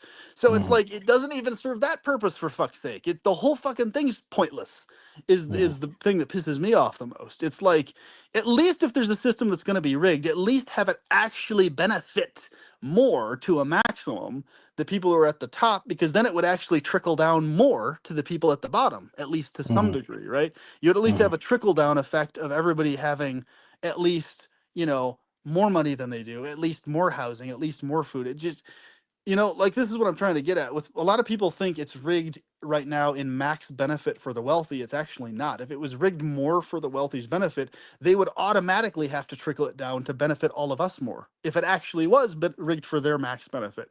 This is the this is the fucked up thing about this issue. And this is why tons of people who are wealthy still have mental, emotional, these fucked up issues and stuff a lot of times, because it's not even actually rigged for them at the end of the day as well as it could be either. So we experience the trickle down, we experience the worst aspects of it, right? So whatever's hard for people at the highest level of, money, millions, billions of dollars, is 100 times fucking harder for us right down hmm. here at the bottom of the barrel, Oh yeah, yeah. financially Like speaking. like taxes over here is 20%. Like for Yes. people with low income, 20%, dude. Right. There you go. But let's just say hypothetically, we ended up in a society where, half the fucking population were multimillionaires, right? Let's just say hypothetically, right? Half the population multimillionaires, right? If that situation was the case, the trickle down effect would be far more mild on us and far less hard hitting, because guess what? It would mean that that ratio of the population having that much money, the trickle down effect would mean that it would buffer the worst aspects at the lowest levels here. In other words, we would all make at least a little bit more money. We would all make, be a little bit healthier, a little bit better off somewhat if that was the case, versus this situation where all the wealth is funneled in this teeny tiny little just fucking funnel at the top, with where a small number of people have all the fucking resources, money, and everything else, and everybody else has nothing, basically, comparatively Mm. speaking. So your example of, or your hypothetical about, let's say half the world was basically multimillionaires. Yes. So how how would it benefit the non-multimillionaires, so the people on low income? The way Like, it would benefit is that a lot more people everywhere would know millionaires directly as friends, as family oh, members. They'd have the connections. support system existing around them of hundreds, people who are multimillionaires, so in their Oh, so you're families, among their saying relatives. basically people, more people would have, like, more connections to Yes, multimillionaires. that's exactly what would happen. So even that fact alone would ensure that the hit would be less severe. The problem is the wealthiest people on the planet, there's such a small number of the population that there's very few people who have direct connections with them. That's the issue. Mm. You see? Very well So said, dude. and it's a very simple thing to understand too, and you can achieve this with a meritocracy independent of some socialist communist bullcrap, which is even worse than what we have now. So this is why, um, as bad as capitalism is, communism and socialism are obviously far worse, because they're just dictatorships disguised as something else. Um, no, meritocracy is the way to go, and it's an easily organized system. It's not hard to organize. It's just what it requires is it requires a sane population that's level-headed and calm at a baseline. But the problem is we have a population that is not calm at a baseline, that isn't sane at a baseline, and that flips out over fucking everything. And So that's what we're lacks surrounded emotional by. intelligence. That's the issue. And so therefore that creates the world we live in of this wage slavery. You can thank everybody around you who's this flip out freak who can't fucking regulate themselves, who's not a Hmm. calm, level headed person, for that Hmm. problem existing. You can thank Hmm. all of those fuckers for that. Hey, thanks all you bipolar, schizophrenic, fucking flip out nut jobs. Yeah, plenty of people with bipolar schizo can regulate it. Some can. A lot can't though. Or even if you don't have that, whatever the fuck, behavioral patterns people have of being picky as fuck or whatever the hell it is, you can thank everybody around you for all this minuscule bullshit they do on a daily basis as to why wage slavery exists. You know, Hmm. Hmm. so Oh, another video idea, like why wage slavery exists. And you mentioned the part about, you know, self, basically people not being calm, in a calm state of mind and flipping out. And yeah, you could. That's another video idea you could do. yeah. So Definitely. basically, uh, you know, and I've talked about that topic a lot, other, but as a dedicated Oh wait, video, that'd be good. forgive me. Just hold that thought. Chico, Let me read this comment. So Chico Lachovsky 777 says, "If I became homeless, I will be treated worse than a pile of trash here. Regarding my family dynamics, I can't even think of that because they have a lot of expectations, which I hate with yeah, all my being." that's very common in fucking Asia, a lot of African countries, a lot of South American countries. It's that shit, that expectation crap. It's Hmm. like, thankfully, at least in the U.S., I can at least say for what I've experienced, we're pretty much free of that. Like, in other words, my family growing up was just like, hey, you know, do right for you, do things that you need to make your life go smooth. But there wasn't Hmm. this expectation of like social status and all this crap. But I see what Right. they're saying. A lot of third world countries, and the reason a lot of these fucking places remain third world fucking countries is because the culture is obsessed with this expectatory shit, which fucking drives everybody insane, which keeps the place in a third world country situation, because people fucking lose their goddamn minds having all these unreasonable expectations hung over their fucking heads. So it makes people more depressed, more anxious, more pissed off, more emotionally knee jerk, more on edge, more fucking flip out by nature. Like, because if you're constantly on edge, if you're surrounded by abusive fuckers, then your natural response is to lash out at them in response and fight Hmm. against them, and it's going to be this emotional fucking fucking knee jerk world you're living in, right? So obviously, that's why these places remain third world countries, because they breed an environment of sociopathy, of crazed expectations, of fucking toxic as fuck and family and and work regarding the environments. expectations, those who have the expectations is for their own benefit. It's not for the other It person's is. benefit. It's never Yeah. for the benefit of the person they're expecting shit for. It's like, no, you motherfucker are gonna grow up and be a doctor or a lawyer and make money for us, bitch. And if you Yeah. don't do that, we're just gonna slap you around and push you around until you do. Like that's literally how bad Mhm. it is. Very Mhm. common in India. Very common in a lot of places, man. The more we have these conversations, the more I view procreation as like really bad. Oh, it's Like it, terrible. oh, it's really bad. The more we have these conversations, like holy shit, like people having children and pressuring their children with these expectations, or Yeah. because the parents care about status, so they can go brag and say, "Oh, look at my son. My son is this, my son is that." You know, Yep. That's like it. as if they chose to become a doctor for you as the parent instead of for themselves. Like, what are we doing Yep. here? And I'm very familiar with Indian culture, and that stuff pisses me. I almost like sadistically laughed about it. It pissed me off so fucking bad. Like there's so many people coming over here from India, with my familiar with the Hare Krishna, Hmm. culture and everything. Lots of people from India involved in that subculture. So basically, um, all these people from India, it's always the fucking same. Like every one of them comes over, they have parents or relatives that are hounding them about being a doctor, a lawyer, or some computer fucking guy. One Hmm. of these three fucking things, and they're just always hounded and harassed about it. They're looked down on. They're bullied verbally and emotionally belittled if they're not specifically focused on making a shit ton of goddamn money, getting a gigantic fucking house, getting a wife and kids, and all this other crap that they're constantly hounded about. And you just see it on their fucking faces. It's written all over. They're depressed as fuck. They're bothered. They're disturbed by these expectations weighing over their heads. And it's like, why the fuck haven't they shook off that expectation within their culture? Don't they understand that's why they have fucking mountains of goddamn trash filling their entire fucking society in that place? It's because of that fucking bullshit that hangs over everybody's head. So nobody has the fucking energy to clean anything up because they're so goddamn bogged down by having to be at the top of the fucking food chain. Yeah, Like, by this is, this tunnel vision mindset of, yeah. oh, these three options: be a doctor, be a lawyer, or what was the other one? I don't know. But yeah, Be a I get the doctor, a point. lawyer, or a fucking like massive computer guy who's well known in Hmm. the computer world. Like, okay, so Hmm. if you can't do one of those three things, you're basically totally fucked. If you're from India or live in India, Hmm. you're fucked. If you can't do one of Hmm. those three, you're totally fucked. So it's like, Hmm. okay, we're totally fucked. So let's just live a life of accepting that we're totally fucked. That's basically how Indian culture goes. And then I see what you know. What? Just thinking about it, I see what you mean about the whole trash being everywhere. Because like people are so yeah, pressured into being just these, few, like choosing out of these few options. Be a doctor, lawyer, or being computing. And it's like, yeah, great point about the whole trash thing. Yeah. yeah.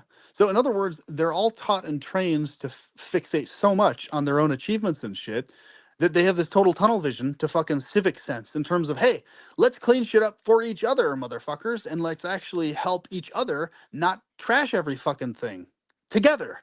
That it doesn't Mm. exist in them like that. It's just you eat what you eat, you do what you do, and then you throw the fucking wrapper on the ground. That's Indian culture still to this day. It's like Yeah, say that line again.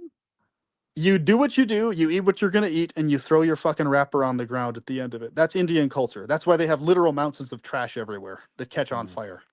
I see. So, I mean, it's fucking sickening and it pisses me off. And then they tout themselves as the most spiritually advanced place on earth and blah, blah. It's so much bullshit. It's like, get your trash situation sorted the fuck out. And then people are going to start maybe believing you on you're the most spiritually advanced society on the planet, culturally and whatever the fuck else. So, like, yeah, a lot of good ideas came from there, but get your shit together. And then you'll be taken more seriously by the rest of the world for once. Hmm. It's like, Hmm. Hmm.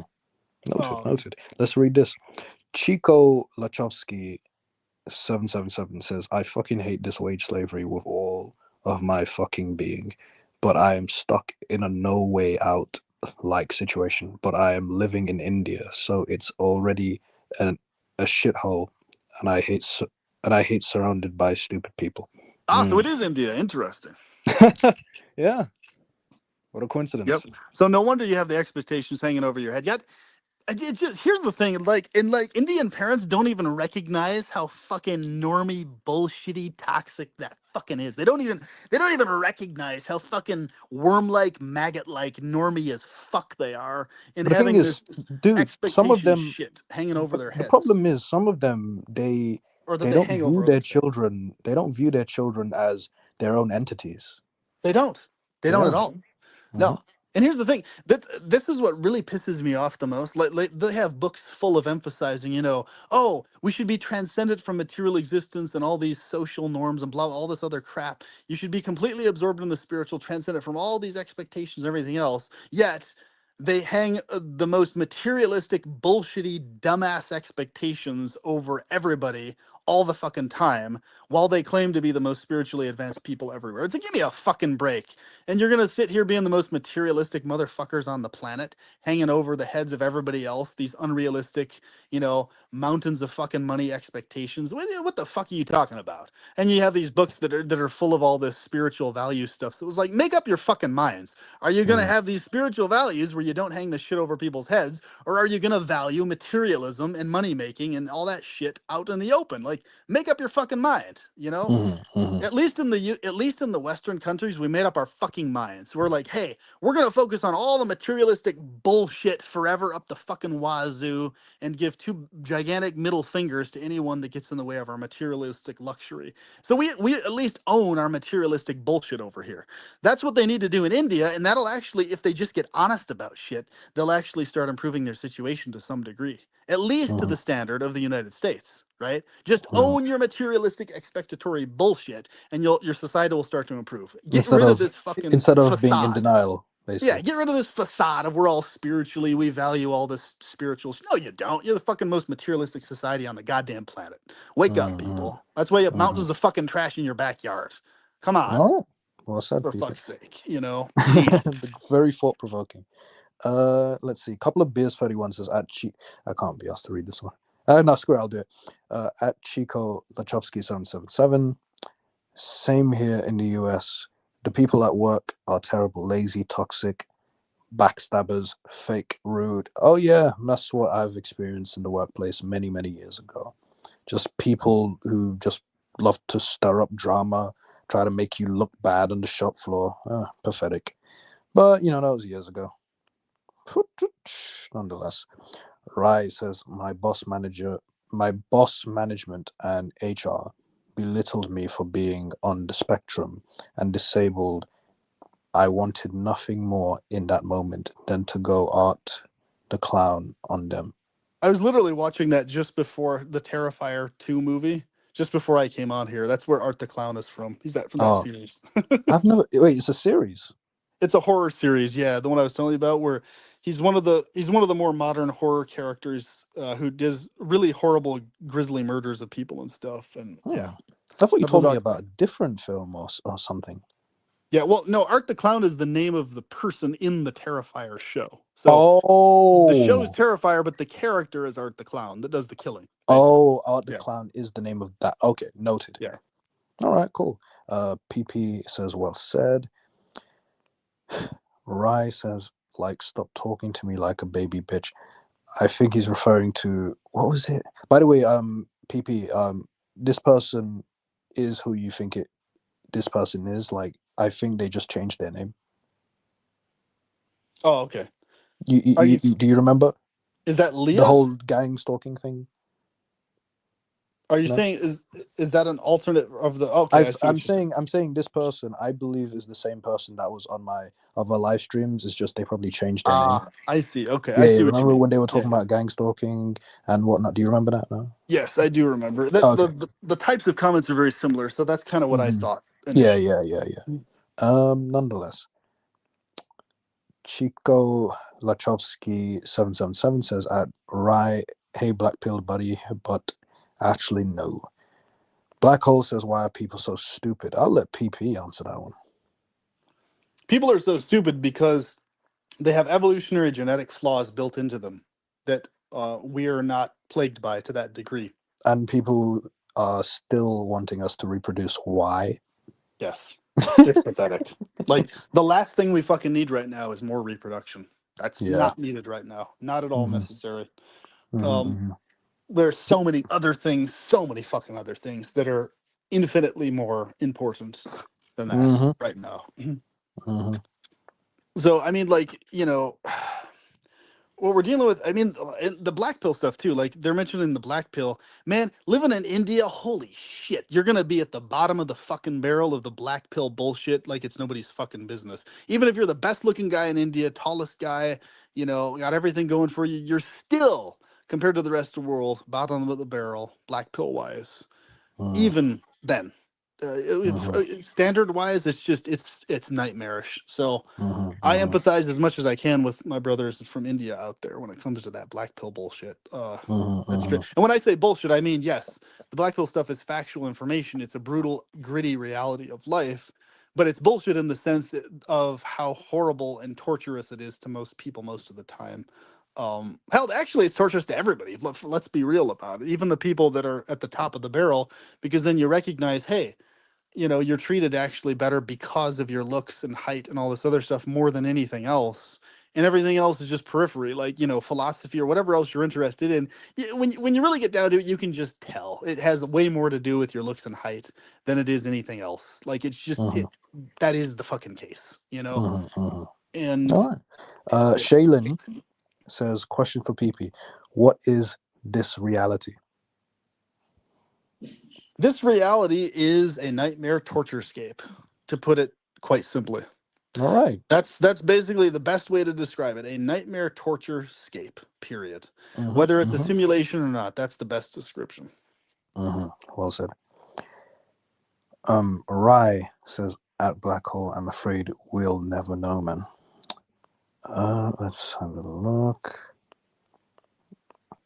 Rye says, unless we can see inside their brain. Chico Lachowski 777 says, I can't live with these stupid people around obsessed with these BS school, uni work. These morons are fucking obsessed with, oh, what job are you working? What you gonna do? Like, I can't stand these people. Yeah, that's annoying. Like when people are just so nosy, like constantly, um, hounding you about, oh, what work do you do? What job do you do? Like it's nobody else's Oh my business. god, that was so Those fucking people are miserable. just disgusting. Like mind your goddamn Well, business. here's the thing. Here's what's especially pathetic. When we were at the Krishna temples and stuff, you would literally sit there for hours in lectures and discussions and dance, all this stuff. Where the majority of the lecture and discussion was about how jobs and all this shit doesn't matter, right? Like how money making doesn't matter because we're these transcendent beings from beyond this world. And then what happens right as the fucking class is over, right as it's goddamn done, when people go into the other room to start eating food, the first fucking thing all these NPC doofuses ask you is, "Oh, so what do you do for work? What's your business?" Motherfucker, didn't we just sit here for 2 fucking hours talking about how that's the shit we shouldn't be fucking talking about, especially in a temple where it's about us being transcendent beings beyond this money bullshit system? What the fuck were you doing those 2 hours, you fucking do? I just want to slap them across the fucking face when they ask me that. Let it out, dude. It's like it Go doesn't full fucking matter throttle. what I do for a job or work. We're talking about transcendence here, man. You fucking asshole. Yeah, it's That almost shit pissed me it off so makes you bad. feel like those 2 hours of class were for nothing. Yeah, it's like, why the fuck was this guy sitting next to me for those 2 fucking hours? That's Mhm. that's what I think Yeah. in my head. It's like, get the fuck away from me, you fucking Hmm. But materialistic why do you dumbass. so why do you think people are so nosy when it comes to asking people for what they do for work? Because they're dumb as fuck. That's why their world is, their brain chemistry is wired to go to work, gather money, to buy food, to pay for a house, to have sex with your wife, to wake up again to do the same thing.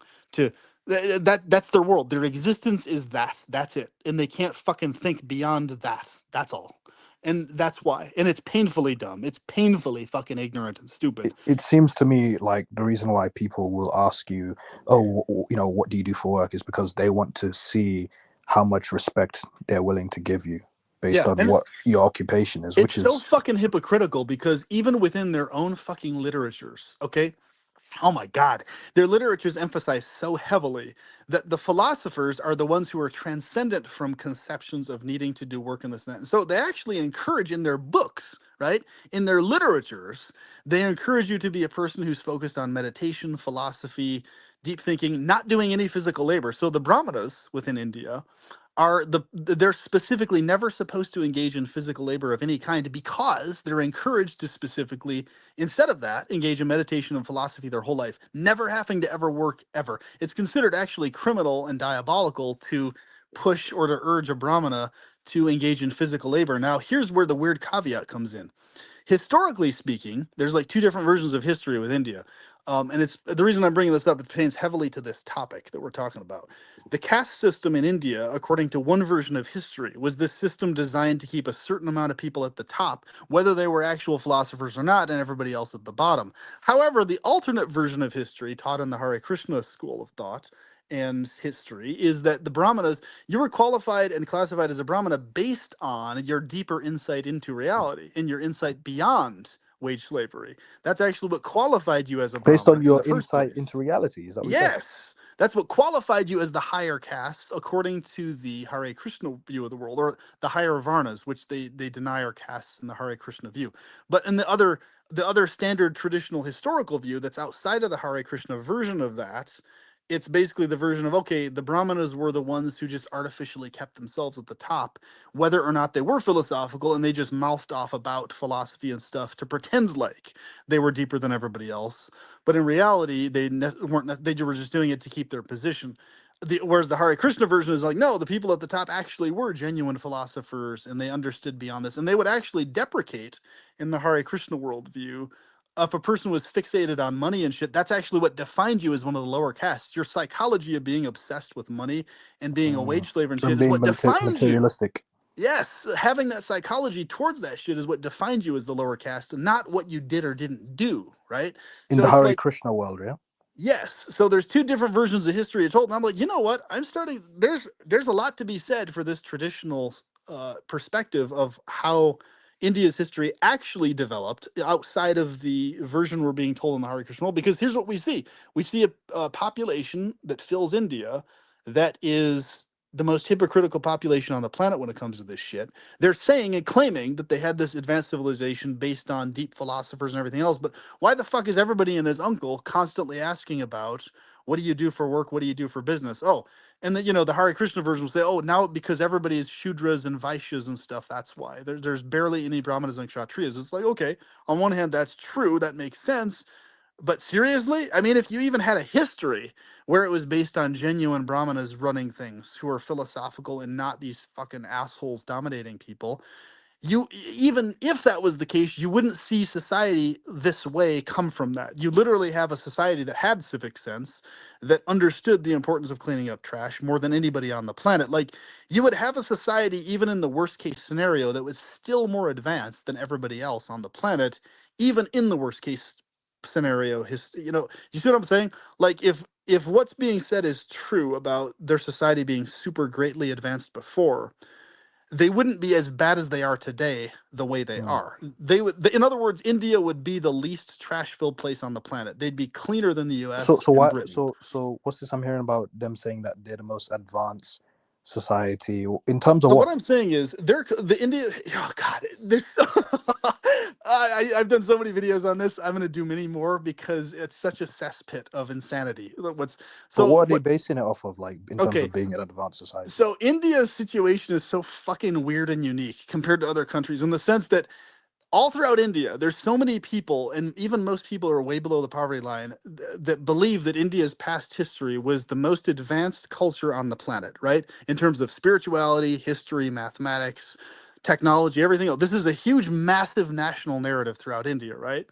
But I'm looking at this and I'm like, wait a minute. And they're saying, oh no, all the problems nowadays are just because of Kali Yuga, the current corrupted age we're in. I'm like, okay, even if that's fucking true, even if all the problems are due to Kali Yuga and all this other bullshit and whatever the fuck else, and you did have a perfectly advanced society before, you would still be more advanced than anybody else on the planet in terms of number one, having your trash situation sorted out. You'd at least have that shit sorted out, for fuck's sake. And so I'm looking at this and I'm like, wait a minute. We're obviously not being told the truth about the actual advancement of previous India. And it's mm, starting to read a lot more like the traditional narrative I've heard in most history books, where, hey, they had this rigorous artificial caste system where whether you were philosophical or not, you were at the top and everybody was underneath you. And now here we are today. So, therefore, the Kali Yuga version of that society is one of the worst, most fucked up, most hypocritical societies on the planet who can't get their trash situation sorted out worth a damn because guess what? They never had the trash situation sorted out in the past either. That's why. So it's like, oh, no wonder. I mean, think about it. You had thousands of fucking years to sort it out. If you had thousands of fucking years to sort it out, why haven't you sorted it out by now? Like, come on, for fuck's mm. sake. I mean, a defining feature of an advanced society is they have shit clean, right? Like Yes. the Netherlands, for example, one of the cleanest societies on the fucking planet because they got Mm, their shit together. So nobody in their right mind is going to claim that India is more advanced than the Netherlands. Obviously not, mm. because the society that has their trash sorted out is obviously the more advanced society than the one who, the society where everybody eats a fucking candy bar and then they throw the Is fucking wrapper on Botswana? the I heard something ground. about, was it Botswana being like having like very clean streets or something like that? Which country was it? Somewhere in Africa. I'm not sure which one. I It's know, definitely East Africa somewhere. yeah, I know somewhere around Ethiopia ish, that region tends to be a much more cleaner area overall for many different reasons. I think it was Um, Botswana. Someone said. Botswana, yeah, it might be. I'm not 100% familiar with that one. But the point is, wherever the country is that has their trash situation sorted out, it's like this. If you're going to claim that you're a country of the best philosophers on the planet, right? And you're like the shining beacon of knowledge for the rest of the world, you're not going to have a society where even in the modern day, these so-called brahmanas eat fucking food and then they throw the fucking wrapper on the ground after they're done. If you have an Mm, advanced person of any type at all, they're going to understand that that damages the environment. That's not good to do that. You need to dispose of that properly. You're not going to mm. you're not going to have that in your fucking society if you have advanced philosophers in it anywhere. Like, this is the Makes part that sense. people don't fucking understand, right? Hmm. So, All right. All um, right. Well said. Well said. Let's see. Black Hole says having kids is always entirely about the parents only. Yeah, pretty much. Pretty much. For the most part.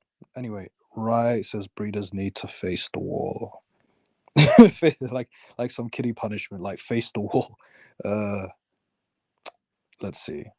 Rise says they also have the harshest and oldest caste system in the world in India. Hmm.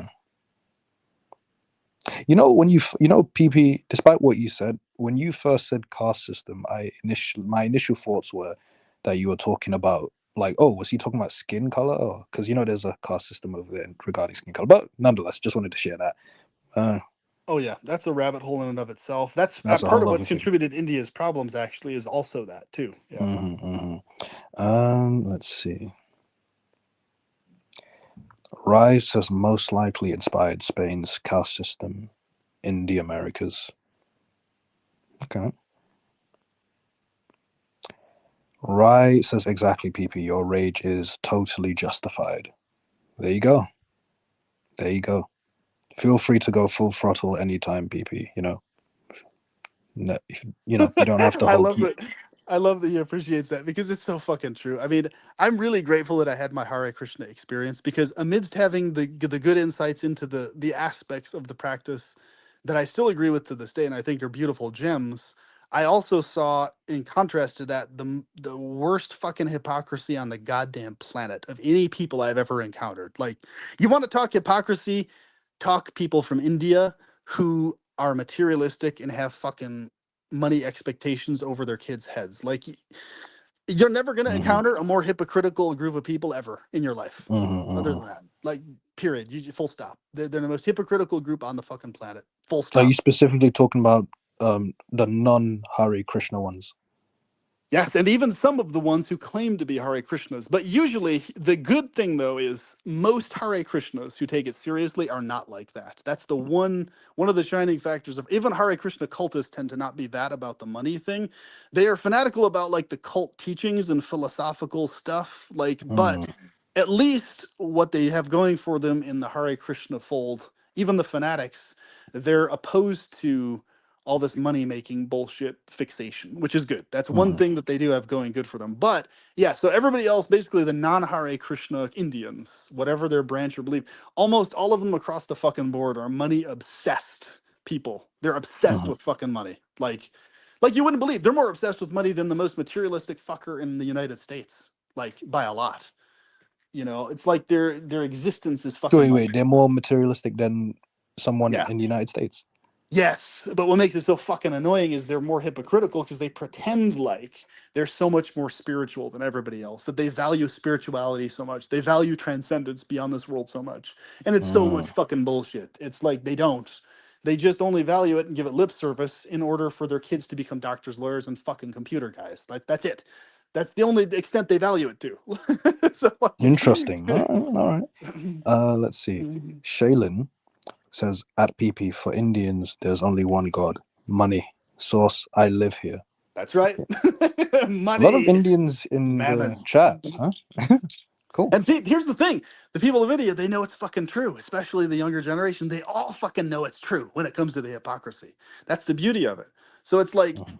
but what's happening is you have you still have the stagnant generation breathing down the necks of young people in India from like the 50s, 50s, 60s, 70s, or whatever the fuck, who are still stuck in that stagnant as fuck decaying psychology of like, we need to make all the fucking money we can. And you need to do that too. And you need to be this gigantic fucking householder and have as many kids as you can. Just oh, it's fucking disgusting. And then in the same breath, in the same fucking conversation, then they'll go on about, oh, but ultimately we're transcendent beings, we're spirit souls, we're beyond Oh, this that's world, that's hypocrisy on Oh my steroids. God. In the same fucking sentence, in the same fucking convo, they'll talk about both fucking things. You know, how it's Mhm. so important to be a responsible family man who makes a shit ton of goddamn money and has a gigantic fucking house. But at the same time, you need to be transcendent to all of that and be a spiritual being and not be attached to any of these things. But In other make words, up be your a fucking squared mind, circle. dude. Yeah, In other it's words, like be a squared circle. right. They're literally teaching each other to be squared circles. And it's like, okay, Hmm. you got to go one way or the other. You can't do both. Like, okay, yeah, common sense. If you have a shit ton of money and you're doing good at that and you're focused on spirituality and you actually concur with it, you're like, hey, yeah, I have a lot of money, but you know what's really important to me personally is actually spiritual things. That's what you actually talk about. You spend your time on that shit. That's not hypocrisy. You just happen to have money and you're focused on actual things beyond money. But Hmm. Hmm. if you're a person who is actually focused on money, don't pretend like you fucking actually value spirituality when you don't. You're a liar if you're doing that. Like it's just Hmm. Hmm. and you can tell who's who very fast. You know, you can tell which ones are genuine, which ones aren't. But I think what it is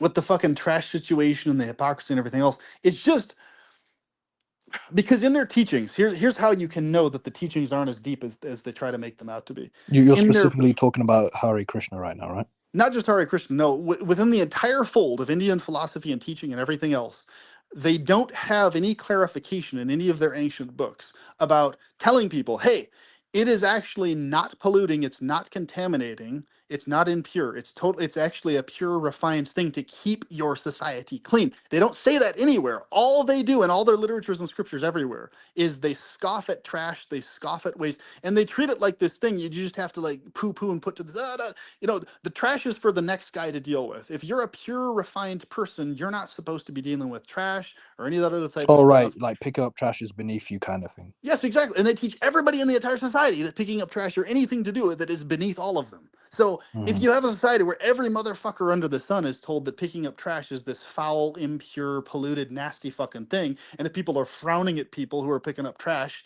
like they're the fucking scum of the earth, of course you're not gonna fix your fucking trash problem. Hasn't anybody within that fucking society sat down and been like, hey, you know what? We have this bullshit going on because none of us ever at any point recognized how dumb as fuck it is that our scriptures never actually said, hey, picking up trash is actually a pure act and not a polluting act. If there was one motherfucking statement in any of their books that said that shit, they'd have a society fucking clean tomorrow with no trash anywhere.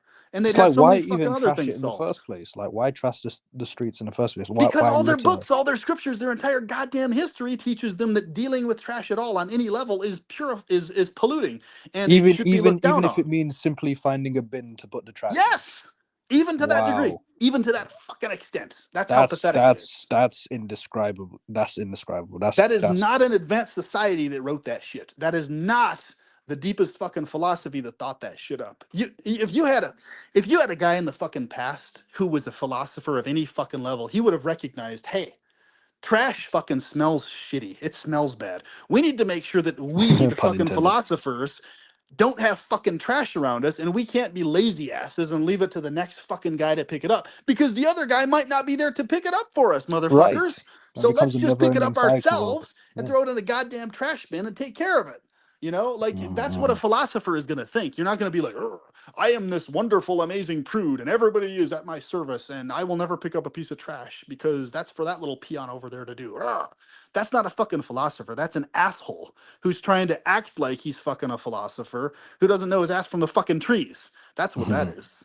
So Mm-hmm. it's like, this is why you have this hodgepodge in India. You have certain little gems of teaching here and there mixed in with a bunch of bullshit. Like it's all mixed together, right? Bullshit mixed in with good stuff. Like, and you just Mm-hmm. have to sift Like the through it all, Bible, basically. basically.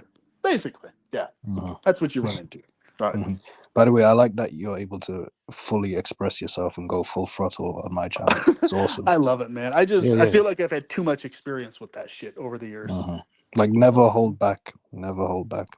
I'm glad. Thanks, guys, and thanks especially TB for allowing me to go full throttle and not hold Oh back. It's yeah, a yeah, nice yeah, yeah. release. That's a phrase my dad says. He always says, "Go full throttle." I got that from him. So Yeah, I love I that love phrase. it. Full It's a great throttle, statement. as in like just don't hold back. Like whatever energy you want to release, full throttle. I am all for that shit, you know, and it actually pisses me off so much because if there's documentaries on this shit, there's trash piles in certain spots that are so fucking bad, so fucking tall, they literally Mm-hmm. spontaneously catch fire and kill people.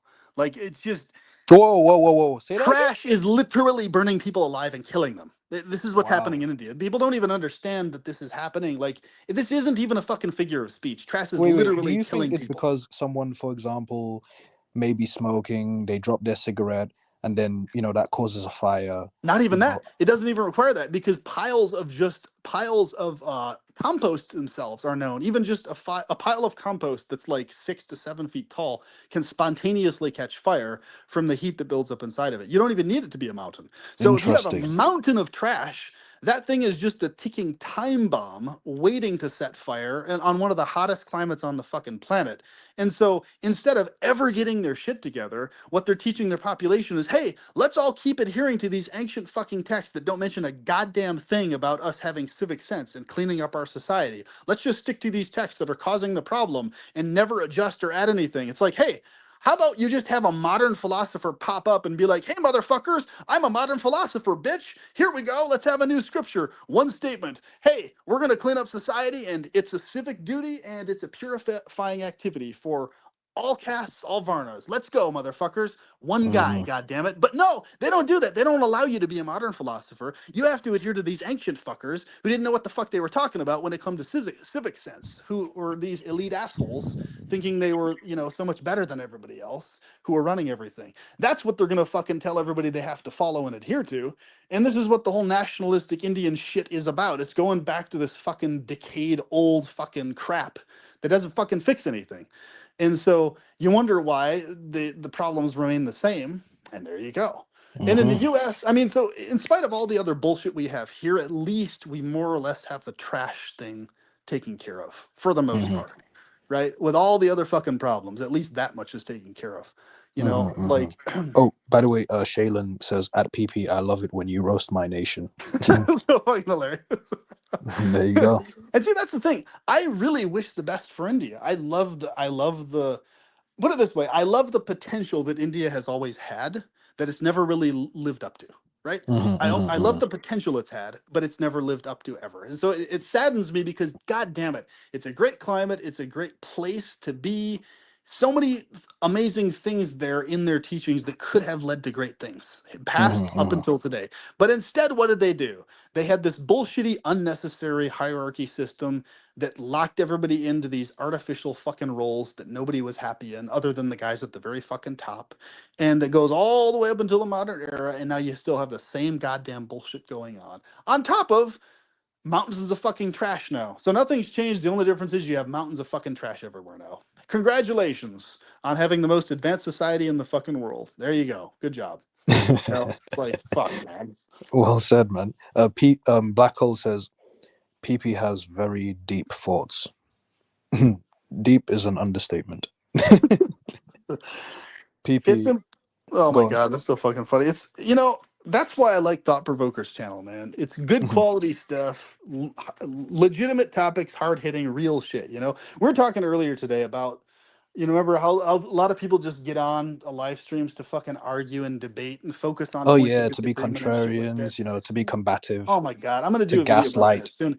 The people behaving like that is a huge fucking contributor to the wage slavery problem itself. Actually, that's why I Mm, despise that shit so much, because it doesn't just stop there. Because for a fact those motherfuckers are like that in their conversations with people in general, in their mm, interactions when philosophical topics and shit come up. They're just gonna be there waiting to be the fucking contrarian. And guess what happens when everybody's doing the fucking contrarian routine? Nothing fucking changes or happens, because mhm, instead of doing anything to fix anything, they're just all sitting around burping their fucking contrarian points at each other. That's it. Nothing fucking changes. It's just everybody being these fucking contrarians, sipping their fucking tea, thinking they're these badass philosophers, just burping out fucking bullshitty fucking points all day. It's just basically throwing a wrench, in the machine. That's it. Throwing reds in the fucking machine. It just makes everything worse. That's why I Hmm. fucking Hmm. despise people who do that, who waste live stream space to just fucking contrarianize and debate and crap. Like, that's like, okay, you have a disagreement, focus on the point of agreement instead. Like, Hmm. don't focus on the disagreement parts, for fuck's sake. Hmm. Like, But at least not for too long. yeah, I mean, for fuck's sake, it's just, and you can tell the difference, because if somebody's focused on points of agreement and fixing shit and get stuff done, they're gonna stay on the train of what? Of the train of, hey, here's a solution. Here's how you fix this. And the first solution is talking solid points that make fucking sense and that aren't just contrarian bullshit for the sake of it. Hmm. Um, Yeah, I hate that. Let's have a look. Uh,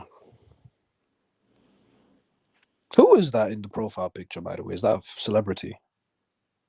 Like, Chico Lachowski, yeah, he's known within the black pill circles as being this like guy who he was a model before for a while, and he's basically known as being this guy that a lot of women would flock around and just fawn over because of his height and looks and stuff. hmm, He's kind of hmm. starting to age a bit now, so it's not as like extreme as it was now with him, but he's basically like an icon within the black pill informational fold of like, hey, look, here's an example of He's a the what guy in the black pill? What?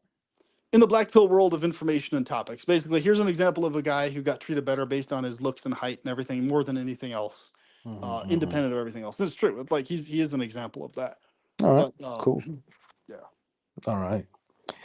Chico Lachowski 777 says, yeah, they exactly have this mindset that if everyone is doing a certain act, it is an justifiable reason to do that.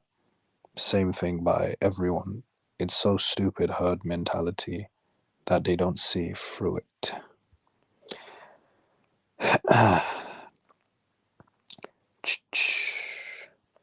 Rai says at Chico Lachowski 777, oh damn, is it hell? Don't know anything about it. I'm from America. Rai says at Chico Lachowski, pure narcissist country. Dumb as rocks. Wow. I love how this I love how this live stream has just become about India. It's hilarious. India I is never just thought that would happen. it's the best example of all the worst aspects of this shit combined. Is why That's why, because Hmm. it's the worst example of, or I should say, it's the best worst example of, Hmm. the fucking wage slavery, people's herd mentality towards it, hypocrisy, fucking people obsessed with having a shit ton of kids even though they'll mouth off in the same fucking How was the wage slavery conversation. over there? The wage slavery is fucking terrible, bro. It's like 10 Mm, times fucking worse than it is in the US. Like, the mm, India's got it worse in every fucking area, man. Like, mm, every area. Disease, fucking wage slavery, unfair treatment of castes and different levels and ranks mm. in society, trash fucking everywhere, pollution, people dying of pollution. Oh my god, dude. Like, fuck. We think it's bad in the UK and the US. It's nothing fucking compared to how bad it is in Hmm. India, Hmm. bro. Not even And goddamn and for close. clarification, audience, PP is not saying this. Remember, intelligent people will understand that PP is not saying this with malicious or spiteful intent. He's simply, it's actually a good thing that he's pointing out the flaws and the issues, so that way you guys, he's basically bringing it to your attention, so you can be like, okay, let's see what we're working with here. Let's Yeah. see how we can fix this. Because the goal is to get it to improve, right? Like I was always Yeah. talking to people from India, but hey, we should do edible landscape stuff. Hey, this is what I would do if I moved to India. I'd start doing edible landscapes everywhere. I'd do this and that, and I'd have all sorts of conversations about how to fix stuff. And I'd be like, hey, I'd be doing mass education about how to educate people on how cleaning up trash and taking care of it is a pure activity and not a polluting activity, right? So Hmm.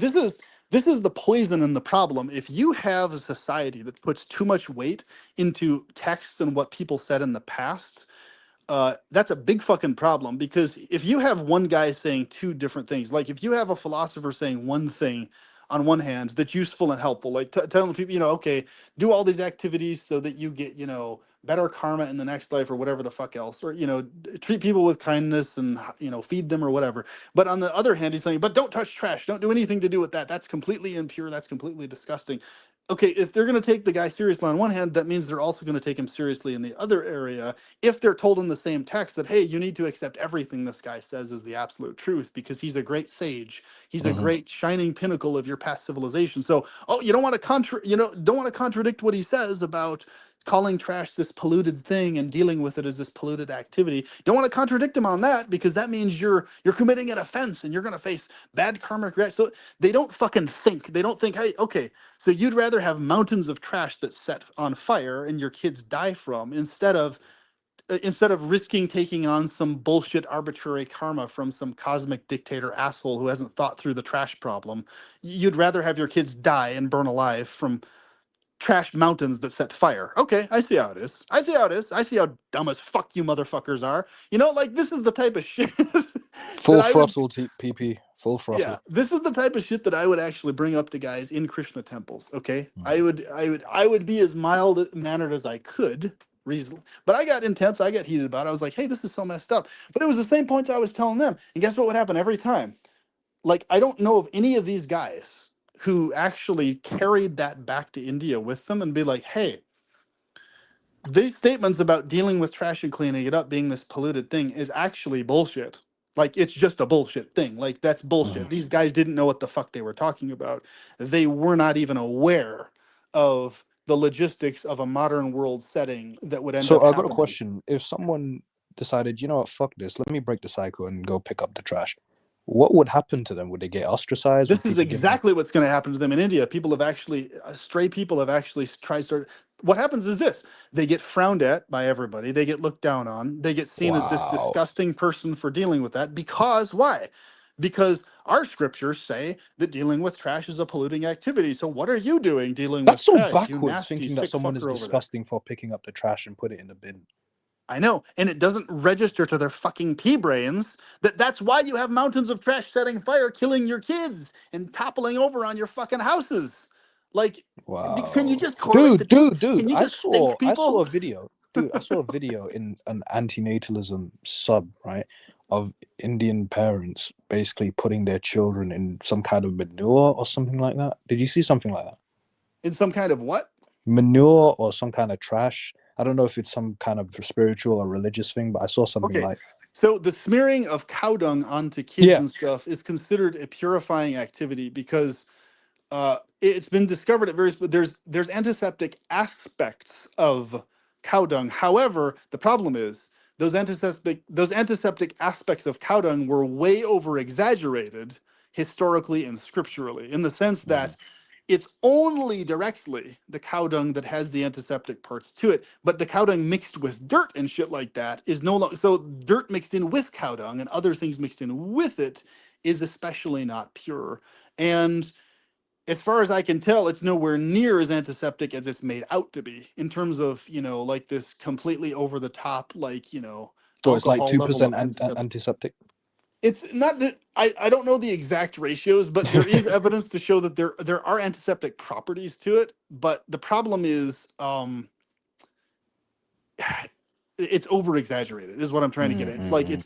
it's not antiseptic or safe or health to the degree that it's made out to be, as So it's far as I can tell. insignificant, basically. Not insignificant. There's some significance to it, but you know, it's not like by smearing cow dung on yourself, you're going to be the pinnacle of health. Like, it's a thing, but it's not, like, according to modern science, as far as I understand, to the degree a lot of historical people made it out to be, basically. So it's not like it's not like the worst thing imaginable. So it's not as dirty as a lot of people think it is, but it's also not as clean as they're making it out to be either. It's this middle ground thing. So it's like Hmm. like for example, if you make your walls out of cow dung, right? They're known to be very hard and very overall antiseptic in general. But it doesn't mean that it's necessarily a good idea to lick the wall of your house or to eat the cow dung per se, right? Hmm. There's it's like two different things. It's not like one doesn't equal the other, right? So it's like, um, so there's that basically, and so you have a culture of Wait, hold on. Look. So Chico Lachowski 777 says, "Yo, I posted that video on Reddit. Lol, yeah, I'm on that subreddit. Oh, well, there you go. so, And the thing is, I saw that video like before yesterday, like weeks, months ago. But nonetheless, but in maybe. the so what they'll do is they'll take these scriptural statements from their past scriptures and they'll run with it. Basically, if they see a statement, okay, cow dung and cow urine are pure, and the brahmanas of the past say so. Therefore, cow dung, there's we and they have this weird psychology of don't question the past historical philosophers, just figure out a way how and why they were correct. It's never a thing of questioning them, because questioning them is considered an offense within their it's offensive to question the Mm, past philosophers. So therefore, what you need to do is just accept what they say and figure out how it's true. It's like, well, that's not a very good way to go about finding evidence for things. You don't want to just accept and then figure out how it's true, because that's bias. You want to use the scientific method and be like, hey, is this statement about cow dung actually true to the degree this person is saying, or is it not? Or is this person exaggerating? Is this statement about trash true that this person is saying, or not? And what kind of being would create a world where dealing with trash, which is something you have to deal with in order to get rid of it, is a polluting activity or a polluting thing? What kind of doofus cosmic creator would put that in a scripture, leading to mountains of fucking trash in a society from that teaching? Like, you see what I'm saying? But the mm, problem is, instead of people critically thinking like this and being willing to face these fucking so-called offenses that they're terrified of facing, right, in their paranoia, it's like, okay, if you're going to face an offense, then whatever being is imposing that offense on you is a fucked up being. So give the being two middle fingers that's causing that to be an offense and be like, motherfucker, I'm going to clean up my society and clean up this fucking trash. If you want to give me bad karma for polluting my inner environment or some whatever fucking thing you're saying I'm doing, then fuck you. It's like, mm-hmm. you're gonna pollute me for doing a good thing for my fellow man and myself, so we're not fucking dying from trash inhalation 10 years later. Fine. Fucking impose the bad karma on me, you fucking prick. You know Like, when you think about this, like it's like they could have just not had the children in the first place instead of well, and having that's the children other just to put them hypocrisy. in poop. They'll fucking say this. That's literally, they'll literally fucking say this because they're literally smearing their kids in shit, literally. And Hmm. so the thing is, they will This is talk the day type and of night. shit activity you don't like, PP. Right, exactly. Well, see, once again, with the cow dung smearing and stuff, in and of itself, as long as they're not like being really unclean with it or something, it's not so much of an issue, because there are, once again, antiseptic elements to it. It's not completely dirty, but it's just, the point being is that it does illustrate the irony, though. It's like they'll Hmm. they'll take one statement and run with it like all the way, and then they'll take another statement and run with it all the way. But the problem is, they're told in the same scriptures that you need to accept the teachings of these so-called past sages as absolute, and if you don't accept their teachings as absolute, then you're committing a horrible offense, and therefore you're going to suffer in your life if you don't accept. So in other words, everybody has it in their head in India, if they're to any degree even microscopically religious, that they're going to suffer in their life more if they deal with trash on any level. Hmm. Hmm. And so it's totally illogical, totally insane, So, totally so, dumb so, fuck. so, you know, it's not okay to pick up trash, but it's okay to put your children in shit. Yes, because the scriptures say so. That's literally how it is. Wow, It's bad. that's weird when you think about that. What I just said. And so here's the thing, but they'll also go on all day and night about why it's so important to not be embodied in the material world, right? Why it's important to remain a transcendent spirit soul beyond So this hold world, on. If right? I were to go to India and basically put my hypothetical child in shit, they wouldn't look down on me. They would only look down on me if I were to pick up trash. Yes, that's it. If you're to smear him in cow Wow. dung head to toe, nobody would bat an eyebrow. Oh, cow dung is pure according to our scriptures. That's a cultural thing. You're smearing your kids in cow dung. Totally fine, totally normal. Oh, you pick up one piece of trash that somebody else threw down. Oh, you're the lowest of the low. What the fuck are you doing, you Can I disgusting just say piece of this crap? right? I don't care what anyone says. If I ever found out hypothetically, this is hypothetically. No, no, forget it. Let me put it like this. If if I were to ever find out that my parents ever put me in shit, I don't care what country, I would never speak to them again. Period. There you Period. go. There you go. That makes Oh sense. yeah. If I find out, oh, I will never speak to them again. Yeah, well, what I'm saying is like in India, it's so bad, bro. Like, here's the thing: they'll fucking have multiple hour lectures and sermons and discussions, constantly fucking talking about how we're transcendent beings from the material world, how we need to be beyond the material world, and how it's not good to be embodied The in what? matter, and blah The blah the blah blah what? blah. But The what? guess what?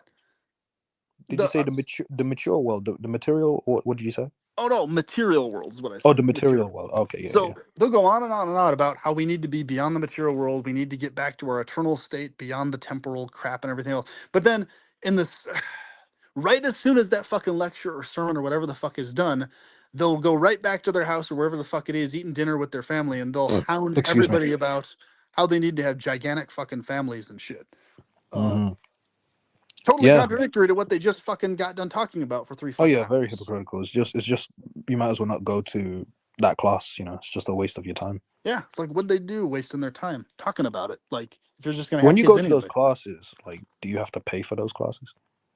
No, most of them are free. So, but that's the biggest hypocrisy. It's like it's such a waste of time because it's like if you're emphasizing to people that people should not bring more kids here, and you're spending hours and hours and hours having the sermons and discussions, then why the fuck are you with an equal amount of passion talking about how enthusiastic you are to raise a family and have kids? You're literally embodying other beings in a temporal state by doing that. Like, what the fuck are you doing, you Uh, asshole? Like, oh, PP, check this out. So Shaylin says the film Idiocracy accurately describes what goes on in very India. accurately. And here's the thing, the idiocracy, it's not even an exaggeration. Those gigantic fucking trash piles that start collapsing and shit, that's actually happening in India in Wait, real have you life. seen Idiocracy?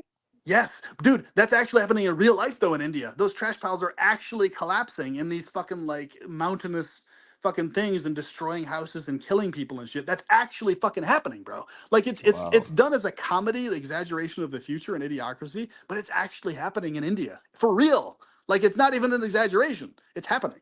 wow. Is this And like a people are dying documentary? from it.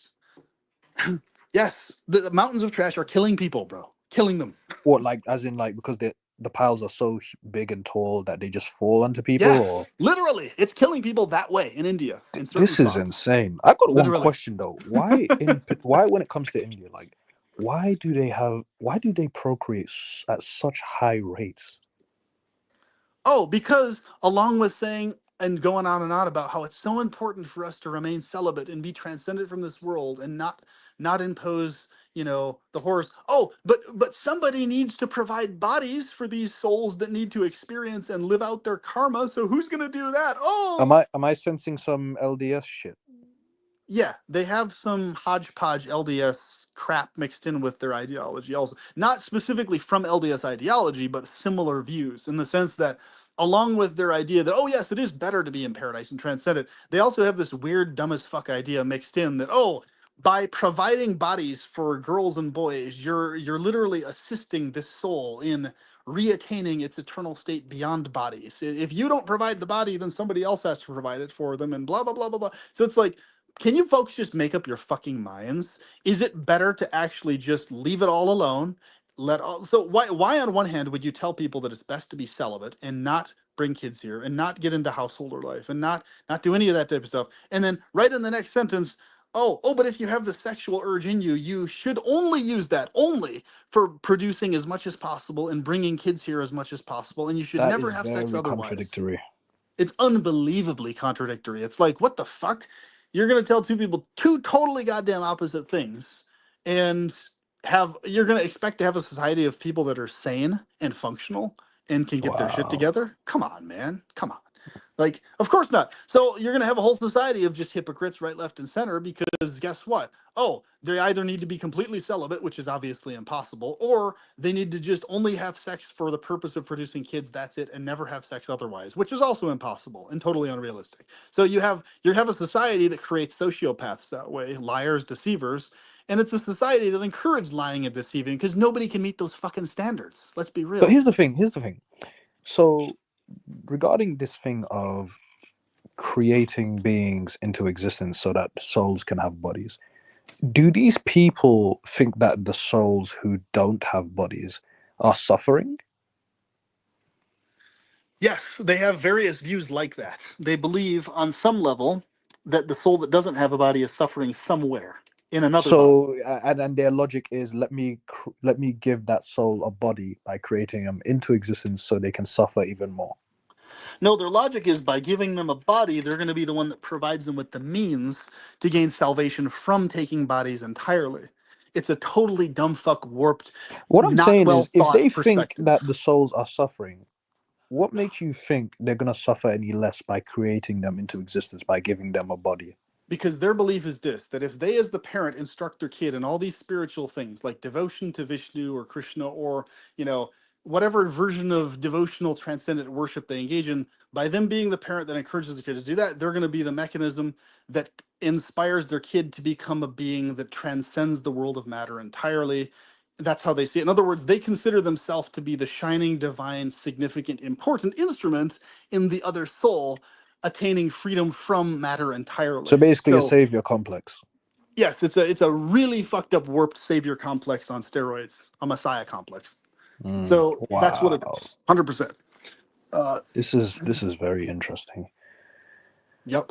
And here's the thing: in India, you'll almost never have find anybody who's having this conversation in India about this ever anywhere. Mm, Anywhere. Because think about it. If you had people having this conversation throughout India, they would have got this shit sorted out ages ago. Ages ago. But they've never, mhm, so obviously these conversations aren't happening. Why? This is the thing. Why are people in India en masse not having this fucking conversation? Why? mhm, This is the shining $1 million question. yeah, yeah. So, Because do you think people get ostracized for having this conversation? yes, you get ostracized for having it, because what happens is, oh, you're an outlier, you're an offender, you're some mlecha, you're some person outside of following the scriptures to a T exactly as these previous people said to follow them. So therefore, you're a rascal, you're an interpreter, you're blah blah blah blah blah blah. Blah. And they come up with a gazillion list of names to call you when you have any real solutions to anything. It's like, no, because we need to just keep doing what we've been doing according to what the scriptures have said, even though it's got us here. And even though you don't believe the scriptures, this is our cultural tradition and rah, therefore. So, yeah, that's why these conversations aren't happening. You bring this shit up and you just automatically get ostracized. People stop talking to you, they stop interacting with you.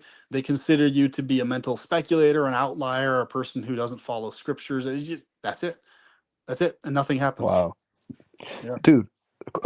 Side question. Um, if you ever found out that your parents put you in shit, how would you feel? Actually, no, never mind. I know the answer to that. Never mind. Sorry. Well, for me Hello. personally, Hello. can you hear me now? I can hear Okay. you now. Yeah, yeah, yeah. For me, the caveat would be cow dung specifically, or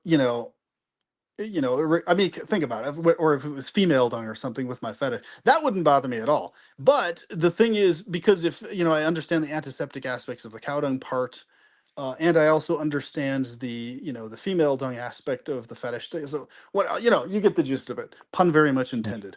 But in my case, that specifically wouldn't bother me at all, not even slightly. But I Like can when it comes to cow understand dung. why when it comes to cow dung or female dung. Yes, neither Oh, or. okay. Neither would So bother me. where would you If draw it the was line?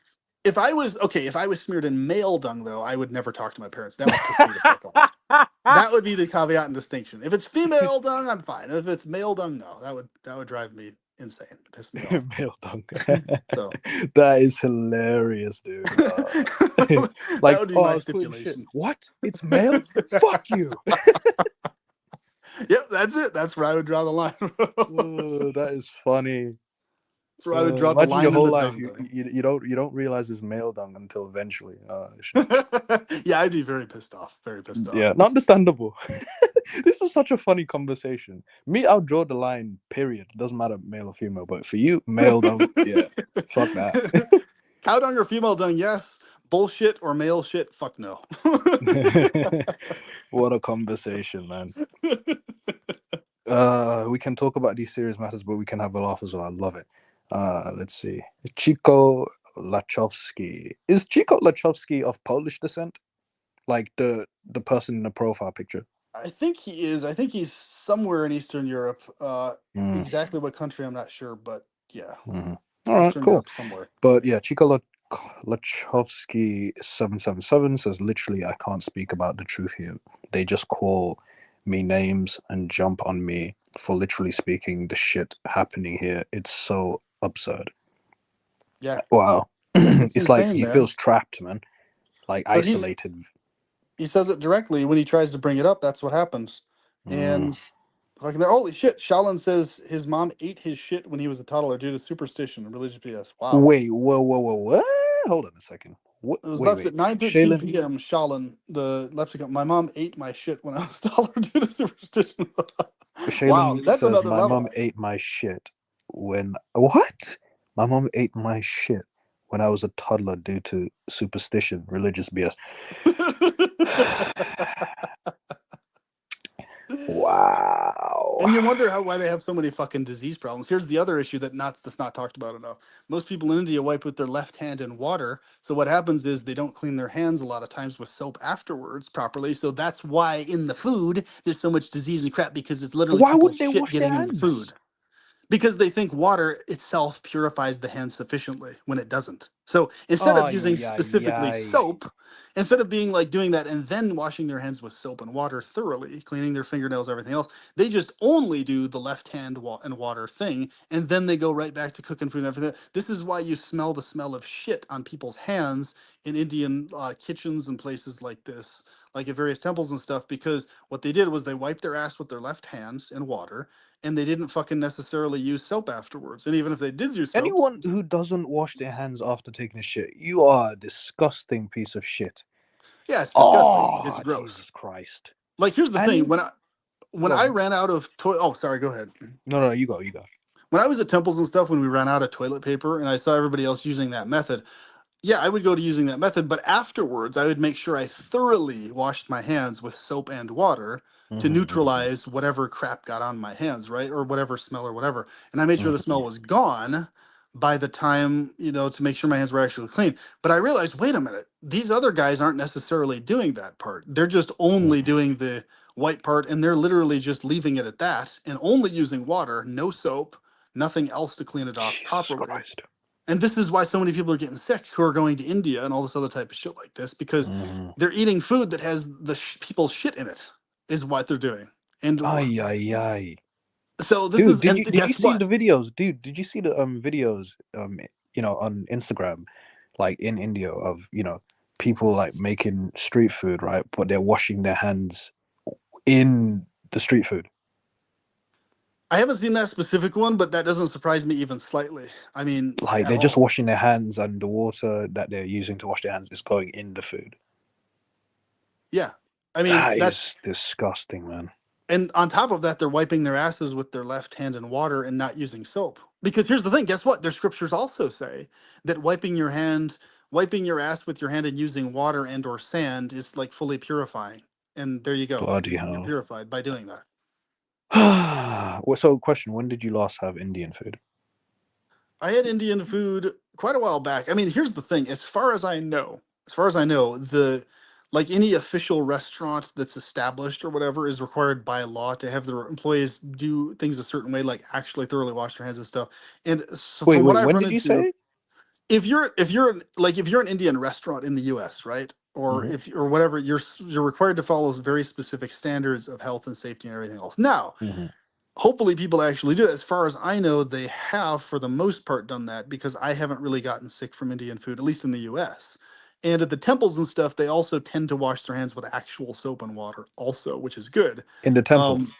in the Krishna temple. So at least within the Hare Krishna world, for the most part, not across the board. At least, basically, any people within the Hare Krishna world who take it seriously tend to actually wash their hands properly for the most part. Hmm. However, in the world of people from India who don't really practice the Hare Krishna stuff directly, and who basically just kind of are there as Hindu culturalists working at the temple as priests or whatever, they're the ones who usually are the most likely culprits to not wash their hands with soap afterwards and to only use their left-handed water. So basically, It depends on who they are and what the demographic is, but that's the more common demographic that it comes from. But literally, I've run into situations where you can literally smell the shit on people's hands while they're Wow. working in kitchens and stuff. A lot of times, so if it's a dish that isn't specifically cooked or they're going to be touching with their hands a lot, it's like, yeah, I mean that's what you're going to get in your food. So Mm. it's Wait. there's So let's say if it was a woman who didn't wash her hands and cooked for you, how would you feel about that? oh, if it was the woman, it was the If it female was a who did that. woman who didn't wash her hands and she's cooking food for you. That wouldn't bother me at all, especially if it was a hot milf with a big ass. But hey, She's gonna poison you, dude. if it was any other demographic, I would be bothered like fuck. Oh wow. I'm just seeing where you draw the line. Holy crap. Yeah. Stomach food poisoning? Hell no. What? It's a chick? Hell yeah. I mean, yeah. I mean, I That's got my funny. weird fetishes, but hey, who No, knows? it's fine. It's Hey, just me. hey, So. live your best life, PP. someone I love, someone I said love how you always bring that back into the conversation somehow. yeah. Something along those lines. Shaylin says thanks to both of you. I love your duo. Most Thank you. welcome. Yes, TP and Thanks for PP. watching. That's Yes. right. GP and PB the best deal. Your live streams are the best, bro. Thank you. Uh, Well, likewise, likewise. Let's have a look. Let's see. oh, Polish and mother from Brazil. Hey, yeah. So he got it right. Yeah, Chico Lachowski. Some says yeah, his father is from Poland and his mother is from Brazil, so he is mixed. Yeah, factually. All right, cool. So I mean, Interesting. as far as wage slavery in the U.S., UK, Australia, New Zealand, all the Anglosphere areas. I mean, Mm-hmm. it is very good that we at least have standards of washing the hands with soap and water, right? Mm-hmm. Using toilet paper or a Roman sponge or some other alternate method aside from just the hand or whatever, other methods or just water blasted from the toilet itself so you don't have to Mm. touch down there or whatever, like in Japan or other countries. The point is, pretty much everywhere else on the planet has better standards of wiping the ass and cleaning the ass than India does. Interesting. So it's like everybody knows the exact reasons why the problems exist in India. It's the toxins in the air from all the But trash hold that's on, surely burned. they wipe their ass using like water, right? Left hand in water, yes. So Yes. it's mostly their left hand touching their ass. Okay, That's so that's not an issue. The only issue from what you said is basically they don't use soap to wash their hands. correct, exactly. Because if That's they use soap and disgusting. water, the soap would at least clean off the hand from the crap afterwards, and Hmm. that's obviously that's the whole point of soap and water is to clean off the bacteria properly. So Yes. yeah, that's what I was telling people. It was like if they just even if they did that, if they just use soap and water every time instead of only water, Mm. then people wouldn't be getting sick even then. Like you just No.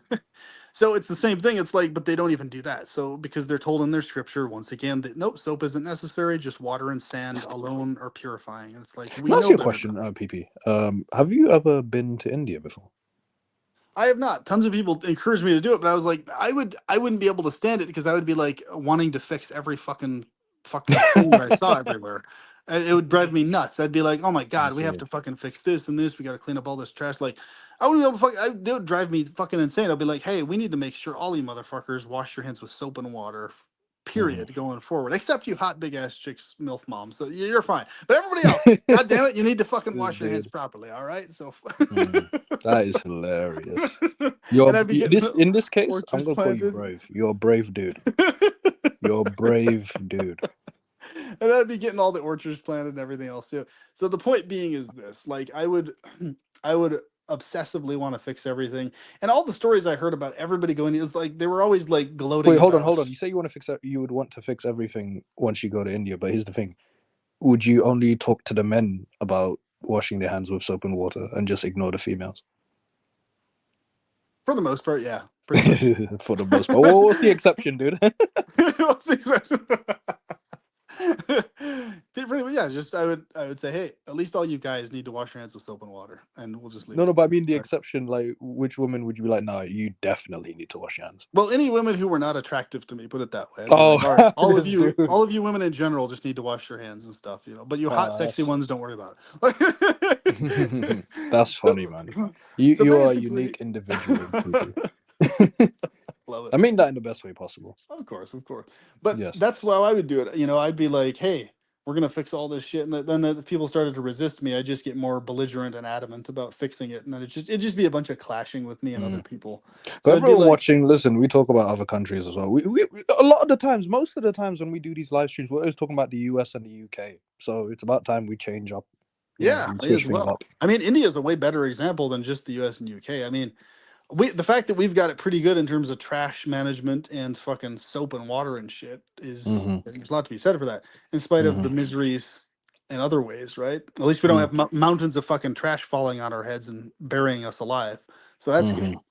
Whew, yeah, I would rather never have been. Like, no, no. Let me ask you: would you rather never have been, or have a huge pile of trash fall on you?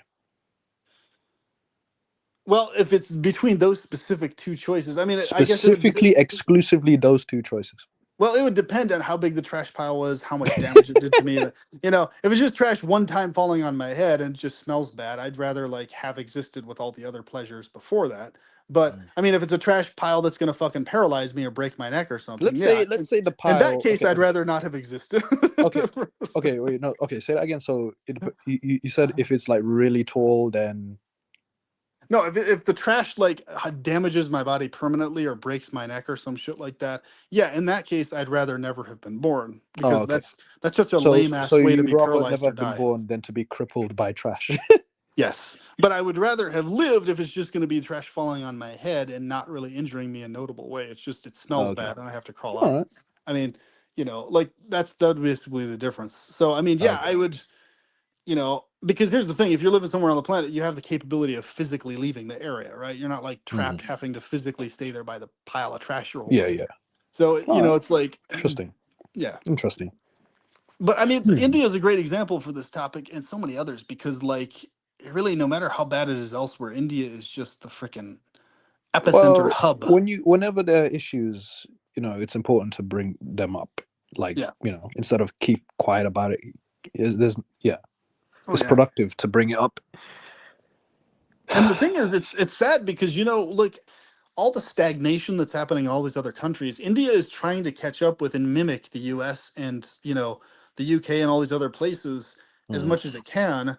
And that's a really dumb fucking idea. It's like, okay, you've got your own culture that's like has its own cool, unique elements and stuff. So just excuse me, get rid of all the trash and all the fucked up crap going on and just focus on the good aspects of things and you're going Mm. to have a great culture. You don't need it to be Mm. like the fucking US or the fucking, Mm. Great Britain or whatever the Quick fuck. quick side note. What or side question? What was the last? I don't remember. When did you last have Indian food? When? I don't know exactly. It's been a while. Would you It's say, more or less than 5 years ago? it's probably been at least a year and a half or so, something like Oh, that. what did you eat? Usually it's like I like to eat curds. That's like my favorite Indian food of all. Curds. Curds mixed with whatever else. It's kind of like curds. They're basically like it's like the milk version of chunky tofu, kind of. It's Hold like on, hold on, hold on. Curds. How do you spell that? curds, curds. My favorite are the square cut curds, personally. I'm But laughing because it reminds me of a word. Curds. It reminds me of like it rhymes with something else. I see what you mean. That's funny. Yep. So Okay, so this is what curds curds, yeah. looks like. All right, Basically, cheese is like a hybrid of cheese and milk. It's type thing. It's like, yeah. So interesting. This is curds. All right, tastes pretty cool. good. But I like that, and so that's mostly All what right. it is. It But does look like tofu. yeah, it is kind of like it's like the milk version of tofu, basically. I've never Sort of. tried tofu before. That's the thing. I like the flavor of tofu. I always have. I just can't really eat it because of the soy in it. It affects my prostate and causes me So is pain. that what tofu tastes like? Soy.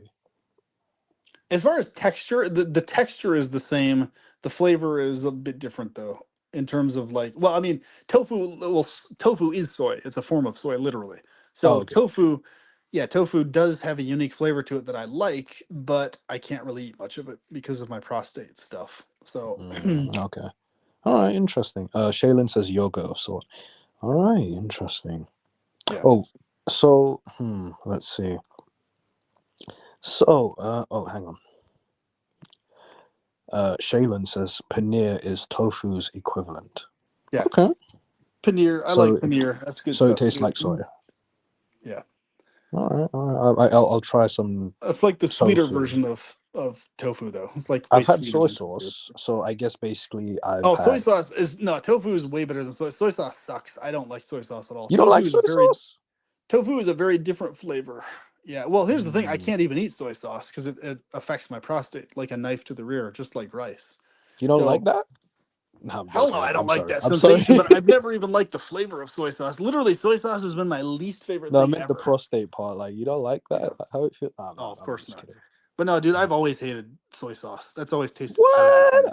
I've Okay, never liked okay. soy So you sauce. hate it because of that specific reason, because of No, how no, it because affects you. I've as a kid I've always thought it tasted horrible, so I never Mm. liked the flavor of it either. So have you ever had fried rice I have, but I've never been much of a fan of it. because of Uh, the soy? well, especially when it has soy sauce in it. I really don't like it when it has that in it. If I've ever had fried rice, I've made sure to have the soy sauce left out. Oh, me and Um, you are on opposite ends. yeah.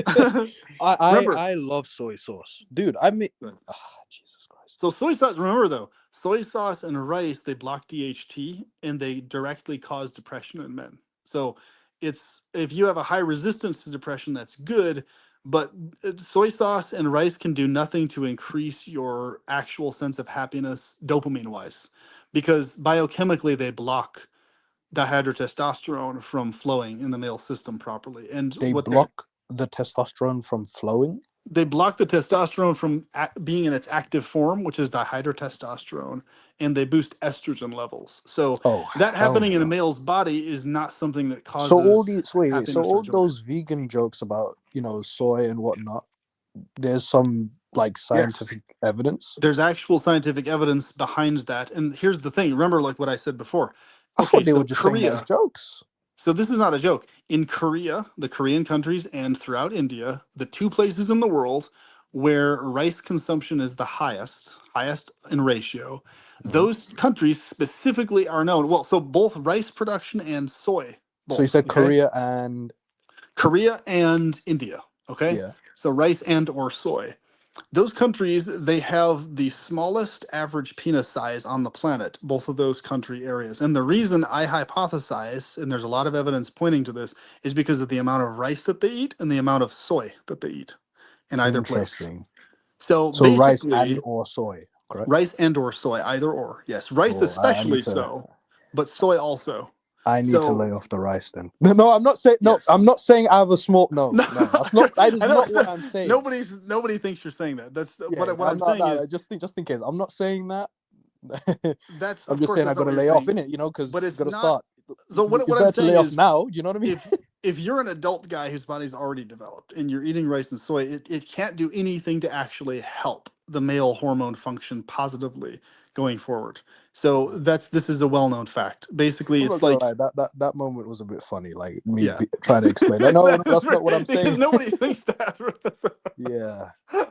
It's, Oh, imagine if someone just clipped that. Like, oh shit, that'd be funny. yeah, people Nonetheless. always do that. That's why I fucking hate trolls. They always clip shit out Yes. of context in Honestly, every way they honestly. Are can. you gonna? So is that why? Is that another reason why you laid off the soy? I'm I just guess kidding. it was. God damn it! Because remember, for me, it's a very real. Like literally, if I would eat soy or rice, I would feel my pecker or my prostate physically scarring and getting stiff. I would feel it.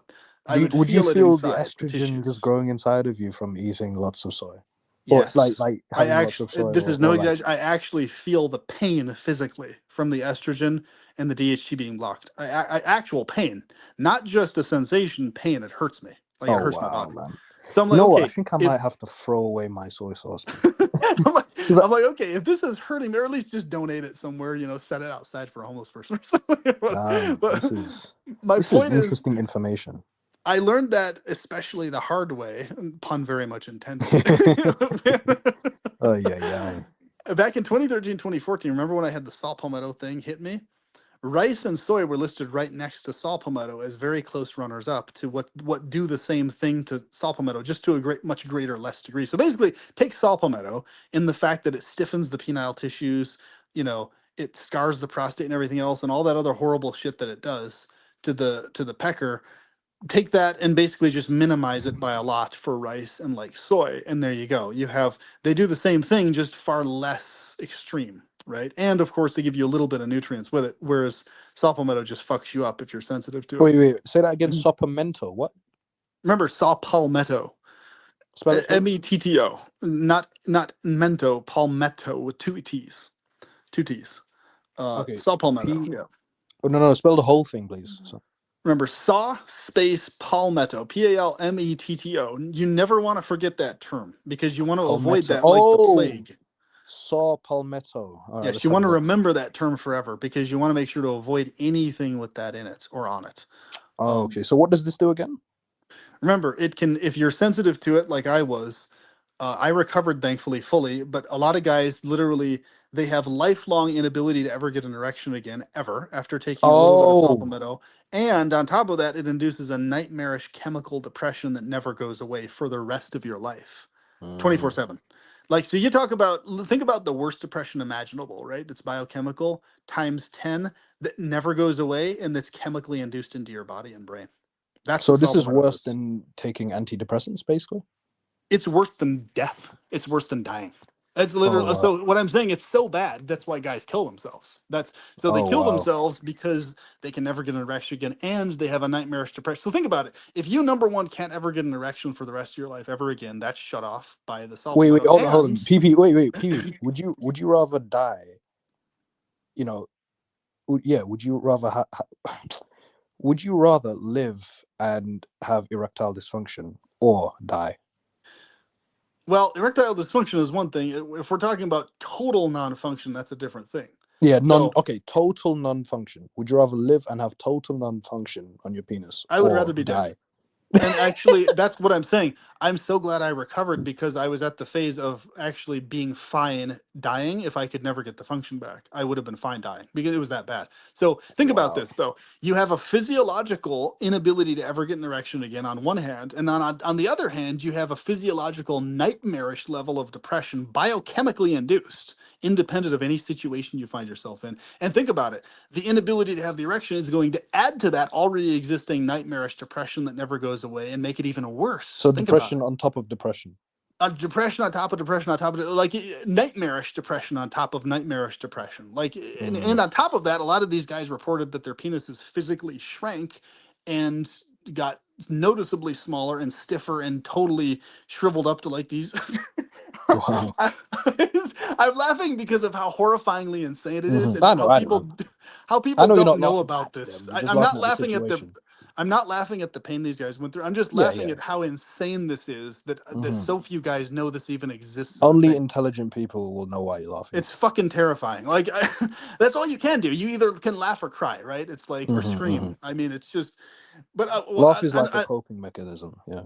it is a coping mechanism because I laugh because like even when it happened to me for the months that it happened, I laughed as a coping mechanism because it's like I was like, this is so insane. It's unbelievable that a Yeah. powdered berry can do this much to a guy's system. And the majority of the world has no idea that this even exists as a Mm. possibility. Like, and it's Noted. just it's on fucking grocery store shelves, dude. Like Well, it's a good thing that you're telling me about this. Let me look at it. It says I may saw have saved your palmetto. life by informing you of this. Oh, thank Yes. you. Thank you. It's good for me to be aware of this. But this is no joke. A guy I talked to personally, or I should say, I commented on his video. He fucking killed himself within a year. He's 18, man. And he died Wow. because his nightmarish depression never went away. His Why did he erectile take function this never came back. saw palmetto anyway? Usually, guys take it if they're experiencing premature balding at a young age. That's not why I took it. I took it for a different reason. I was misinformed. So what I was doing was I was heavily DHT boosting, right? But I was misinformed by the same literature I was reading that if you're boosting DHT really high, you need to counterbalance it with things like saw palmetto so you don't start balding from the DHT. I later found out that's wrong information. That's not true. So I took the saw palmetto and it had it completely shut me off the totally and it induced the nightmarish depression right away. But because I was taking the other stuff that was boosting DHT, I could counteract it when I felt the things fighting in my system, right? For like when it was happening. So I had the stuff on hand to fight the saw palmetto syndrome, So whereas most so guys just so did I'm not. clear, when you tried saw palmetto, right? It was it was getting severe, and so you counteracted with. So I counteracted it with L-arginine, L-acetyl-L-carnitine, L-tyrosine, all these different amino acids and stuff. I counteracted it with boron. Pretty much this huge stack of supplements and stuff that boost DHT to really high levels. So after that, what I found out was DHT actually is only beneficial for the male body, and the more DHT you fill your body with, the healthier you are as a male in every way imaginable. You feel better, it lubricates your prostate, it actually helps healthier hair growth. So it's a total lie and a total myth and false that high Mhm. DHT levels actually cause balding. In fact, what happens is high estrogen levels in a guy's body cause balding prematurely, not high Mm. DHT levels. Those that misinformation line is still being parroted, and it's based on 1930s research or before of um had to do something to do with dog hair or something, like it being tested on dogs or whatever. But in other words, it was based on research that since then was clarified and rectified, but the mainstream medical industry still bases it on that older sloppier, improper research. And so that's the problem. Instead of teaching guys, hey, actually, high DHT is beneficial for your hair growth and youth and everything else, they're teaching guys still the misinformation that, oh, high DHT is causing your balding and therefore you need to block DHT. That's not fucking true. So it's like, there's so much more involved in the balding thing than just that. Okay, but I want But to ask about the soy thing, because I've recently, started eating like food with soy in it, and I'm okay. Where did you get your sauce from? Not because I don't believe it, of course, but where did you get this sauce? Like, oh, uh, just wherever. I mostly my experience was like the Kikkoman sauce, the Kikkoman sauce at like Chinese restaurants and shit like that.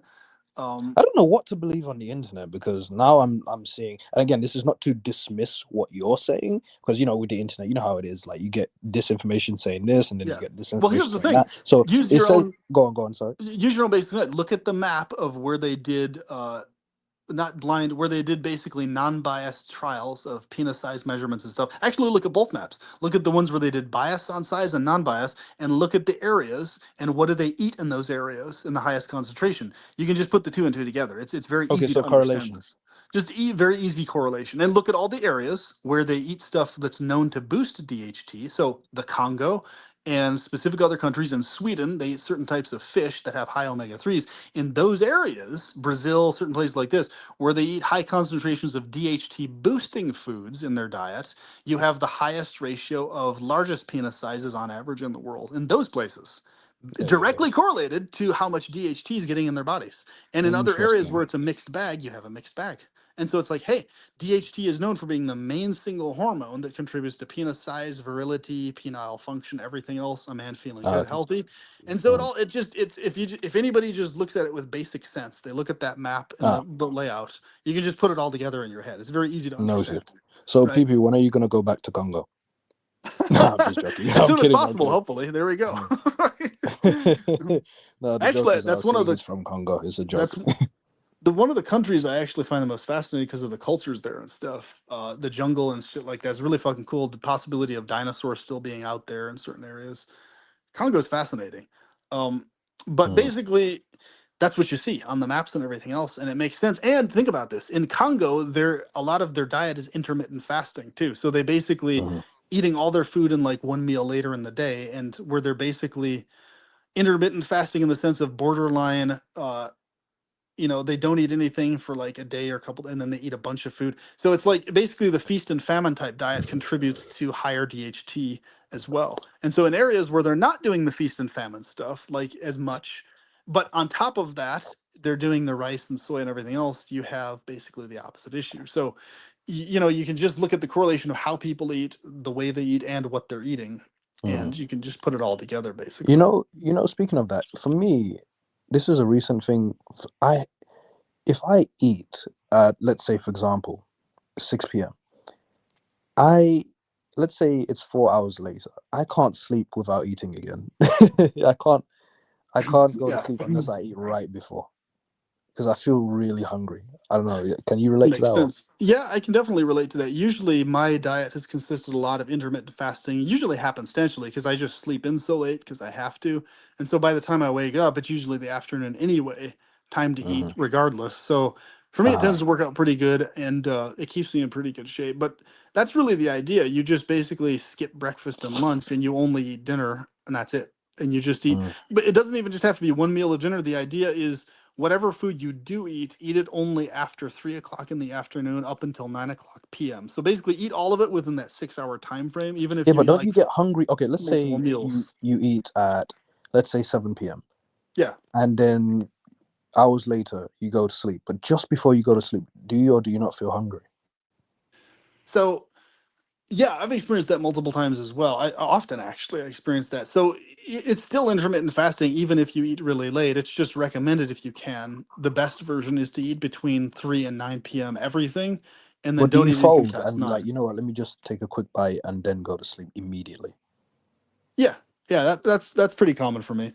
Oh, Um, okay.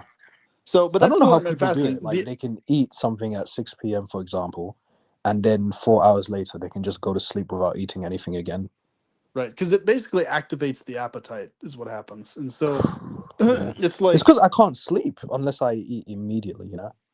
right. But this idea of, the people live in where people eating 3 meals a day, breakfast, lunch, and dinner, that's actually not the best dinner layout, especially for the male body. The male body does much better with only eating everything between three and at whatever time you go to sleep, basically. So, Interesting. yeah. All right, all right. So do you skip breakfast? Usually happenstantially, I skip breakfast. But if I'm super hungry at breakfast, I'll eat it and then I'll just exercise it off throughout the day if I can. But So do you eat once a day? not really. Usually, I eat all my food after 3 p.m. into the evening, like Mm. up to whatever point I go to sleep, basically. And then I just don't eat anything for breakfast or lunch the next day. Wait, wait. Okay, sorry, I missed that part. So I asked if you eat once a day, and you said no, or what? Sorry. So I eat multiple times, but later in the afternoon and evening. So I'll Oh, usually eat like multiple different meals later oh, okay. afternoon into evening. Yeah. All right. I'm learning a lot on this live stream. I appreciate it. Yes.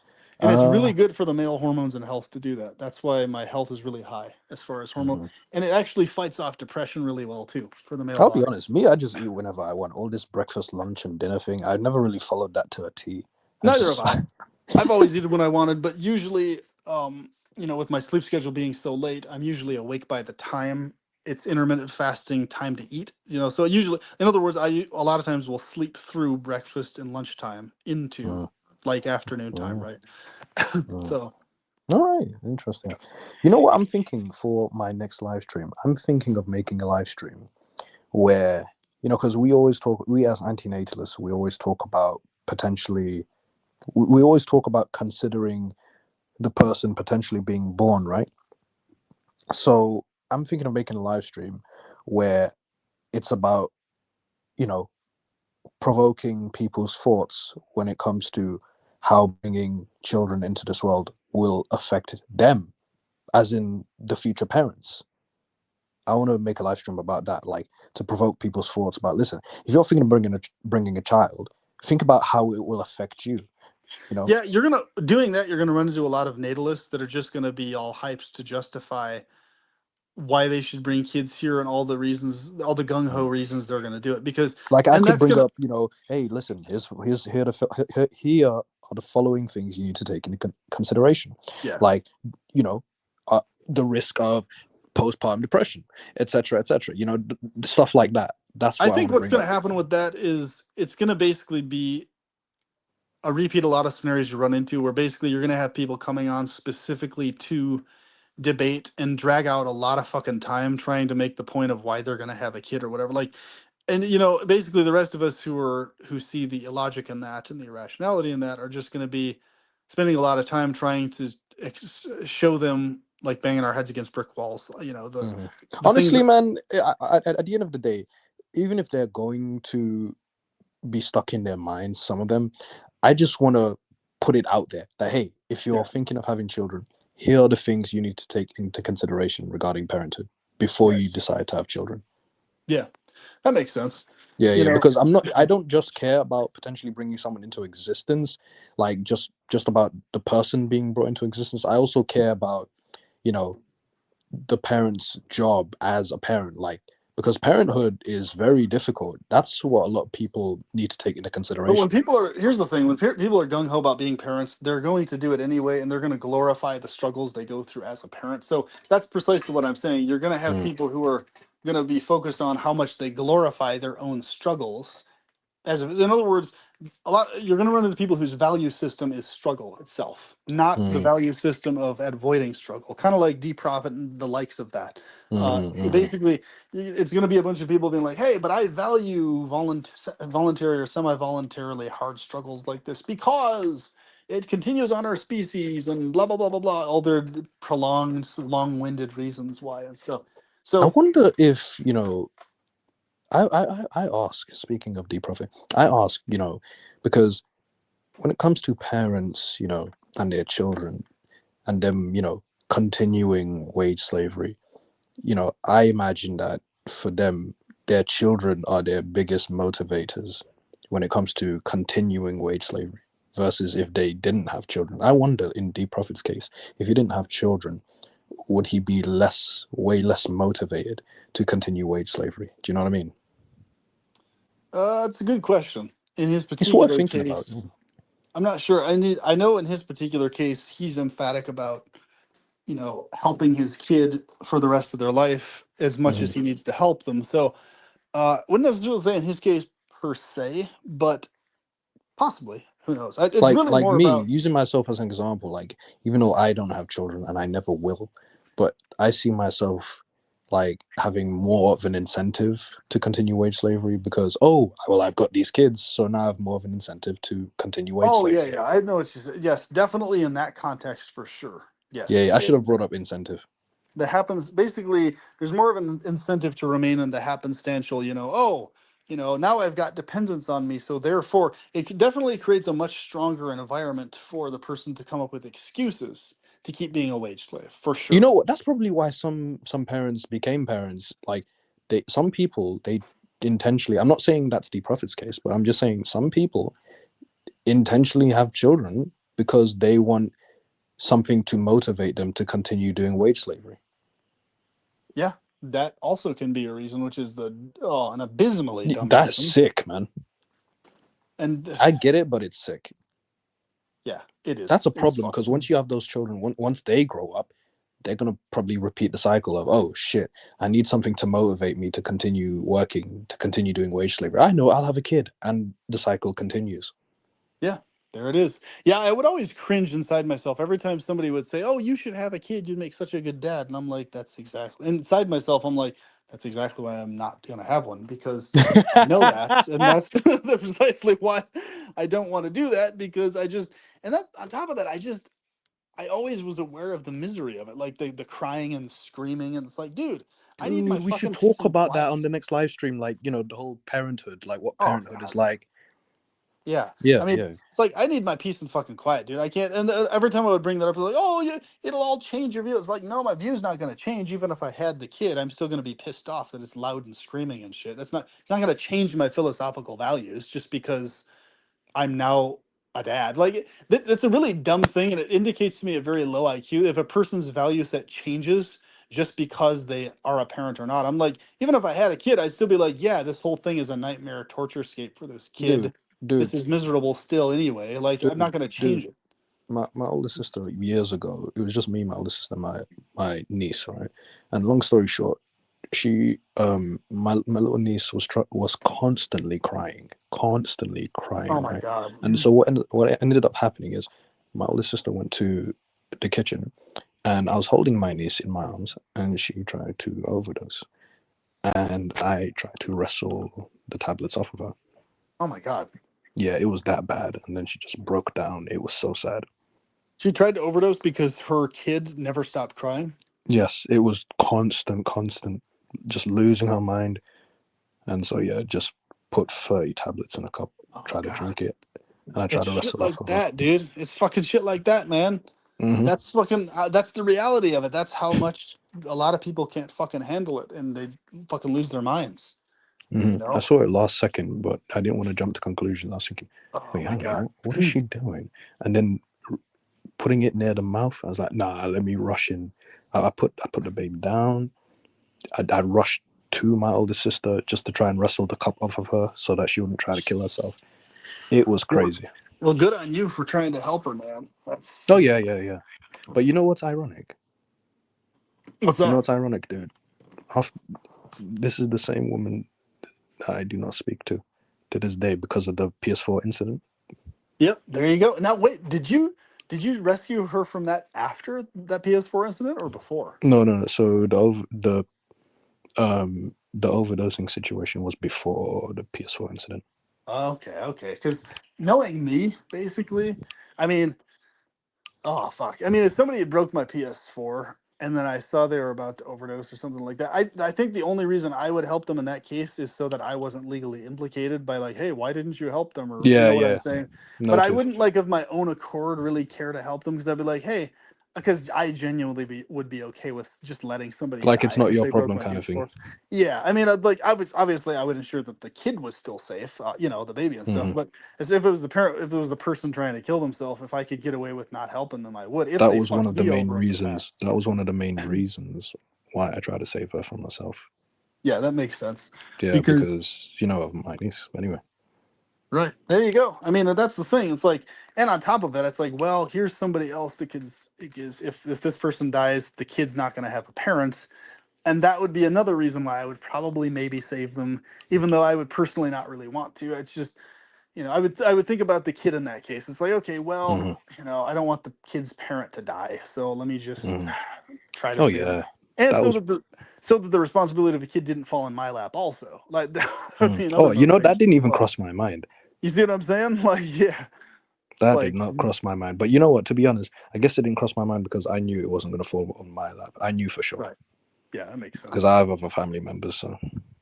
Yeah, I mean, I get very vicious when people fuck me over if they break my shit or try to do something like that. I get vicious with them, man. Mm. Has that I ever have happened to you? what's that? Has that ever happened to you where a family I've member has had tried to?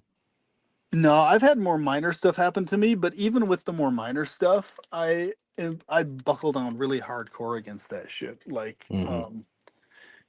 like even the case where my mom, like in a spite of like rage and frustration over just when I was really younger, like over unclean room shit or just something really dumb that wasn't like such a big deal. She ended up throwing my Game Boy Pocket up against across the room up against the wall, and it had a little dent on the side, but it continued working fine. It wasn't actually broken or anything afterwards. However, the fact that she even did that in a fit of rage, even though she apologized afterwards, I was like, okay, well, I know to never trust you ever again with contact with any of my game systems. So That's crazy. And was she the one who paid for the Game Boy? I think she bought it for me, her or my dad. I don't remember which one. I think she did though. Yes, I'm pretty sure she Mm. bought it for me. But even then, my point is like, that was the closest it ever came. Nobody else has actually ever intentionally destroyed my stuff. I did have a guy who accidentally spilled a drink on my PS4 but didn't admit it, and that pissed me off to no end as well. And I Mm. really got vicious with that too. But it's like, um, I've never had anybody intentionally damage my stuff, thankfully, which is Oh, good. okay.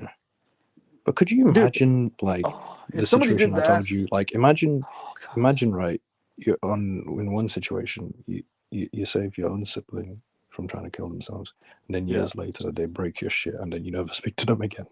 right, exactly. I Yeah. mean, dude, Holy shit. after fucking saving your life, like that's disgusting that they would Yeah. break Yeah. your Yeah. stuff like that. It's like this is the person that literally saved my fucking life. What the hell am I like what the Hmm. fuck, man? Oh my god. Talk about Yeah. Yeah. total lack of emotional regulation and just Hmm. that's fucking And it's not even a psychotic, man. case of Like oh she owes me anything. No, because even that aside, you still shouldn't break people's shit anyway. period. Even if you didn't save her, but especially that you saved her life for Right. fuck's sake. It's like Right. that's shit you need to fucking like remember forever, man. I mean, Oh, I'll never forget that.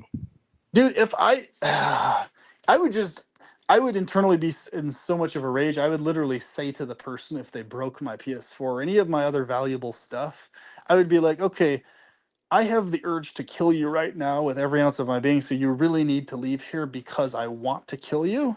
So, and I Mhm. feel like I probably will do that if I'm Like, around you as for in, much those are longer. just thoughts going through your mind. Yes, and I was like, these thoughts are growing in intensity more and more and more now. So you really need to leave my vicinity now because I have the urge to kill you. Yeah, Because before that's you do something you'll regret, basically. that's what I would tell them, and I would be very, very dark about it in my tones and everything else. I'd be Mm. like, so you really need to escape me now. You need to get out So, of so here. basically, you'd be like, dude, you just basically say, leave before I do something I'll regret. Yes, that's basically Mm. what I would say. Okay, all right, yeah, yeah. Because there are people that would just act on impulse and just do it Yeah. right there, I would whereas never you, act on impulse like that because I mean, think about it. I mean, yeah, I would be that angry, but I mean, it is something that's replaceable though. So like, that would just be hmm hmm dumb. It would be dumb to just directly harm them over it because it's like, okay, yeah, it's fucked up, and I feel like doing this, but I can buy another one. I can, yes, it's hmm a hassle. Yes, it's annoying as fuck, and yes, you're a fucked up piece of shit. I'll never talk to you again, but I can at least buy another one or whatever, right? So it's like, it's like, I mean. But I'd be pretty close. I'd be like right on the brink there, being like like, your breaking point. that would be for me. Be like, okay, that's the moment I would never interact with that person ever again. I was like, you're a piece of shit, and forever. There's no redeeming yourself from that, basically, in my world. Even if they apologized afterwards, I'd be like, I appreciate the apology, so make amends for it. Buy me a new one, and show me that you mean it. Like, because to Hmm me, the apology wouldn't mean anything unless they replaced it with a new one. Yeah. hmm So, you know what I'm I'd, saying? I'd, That's the I'd, only I'd way I'd forgive buy it. her if she had bought me a new one. I would have forgiven her. Yeah. If they apologized, treated me better, and bought me a new one, then I would forgive them.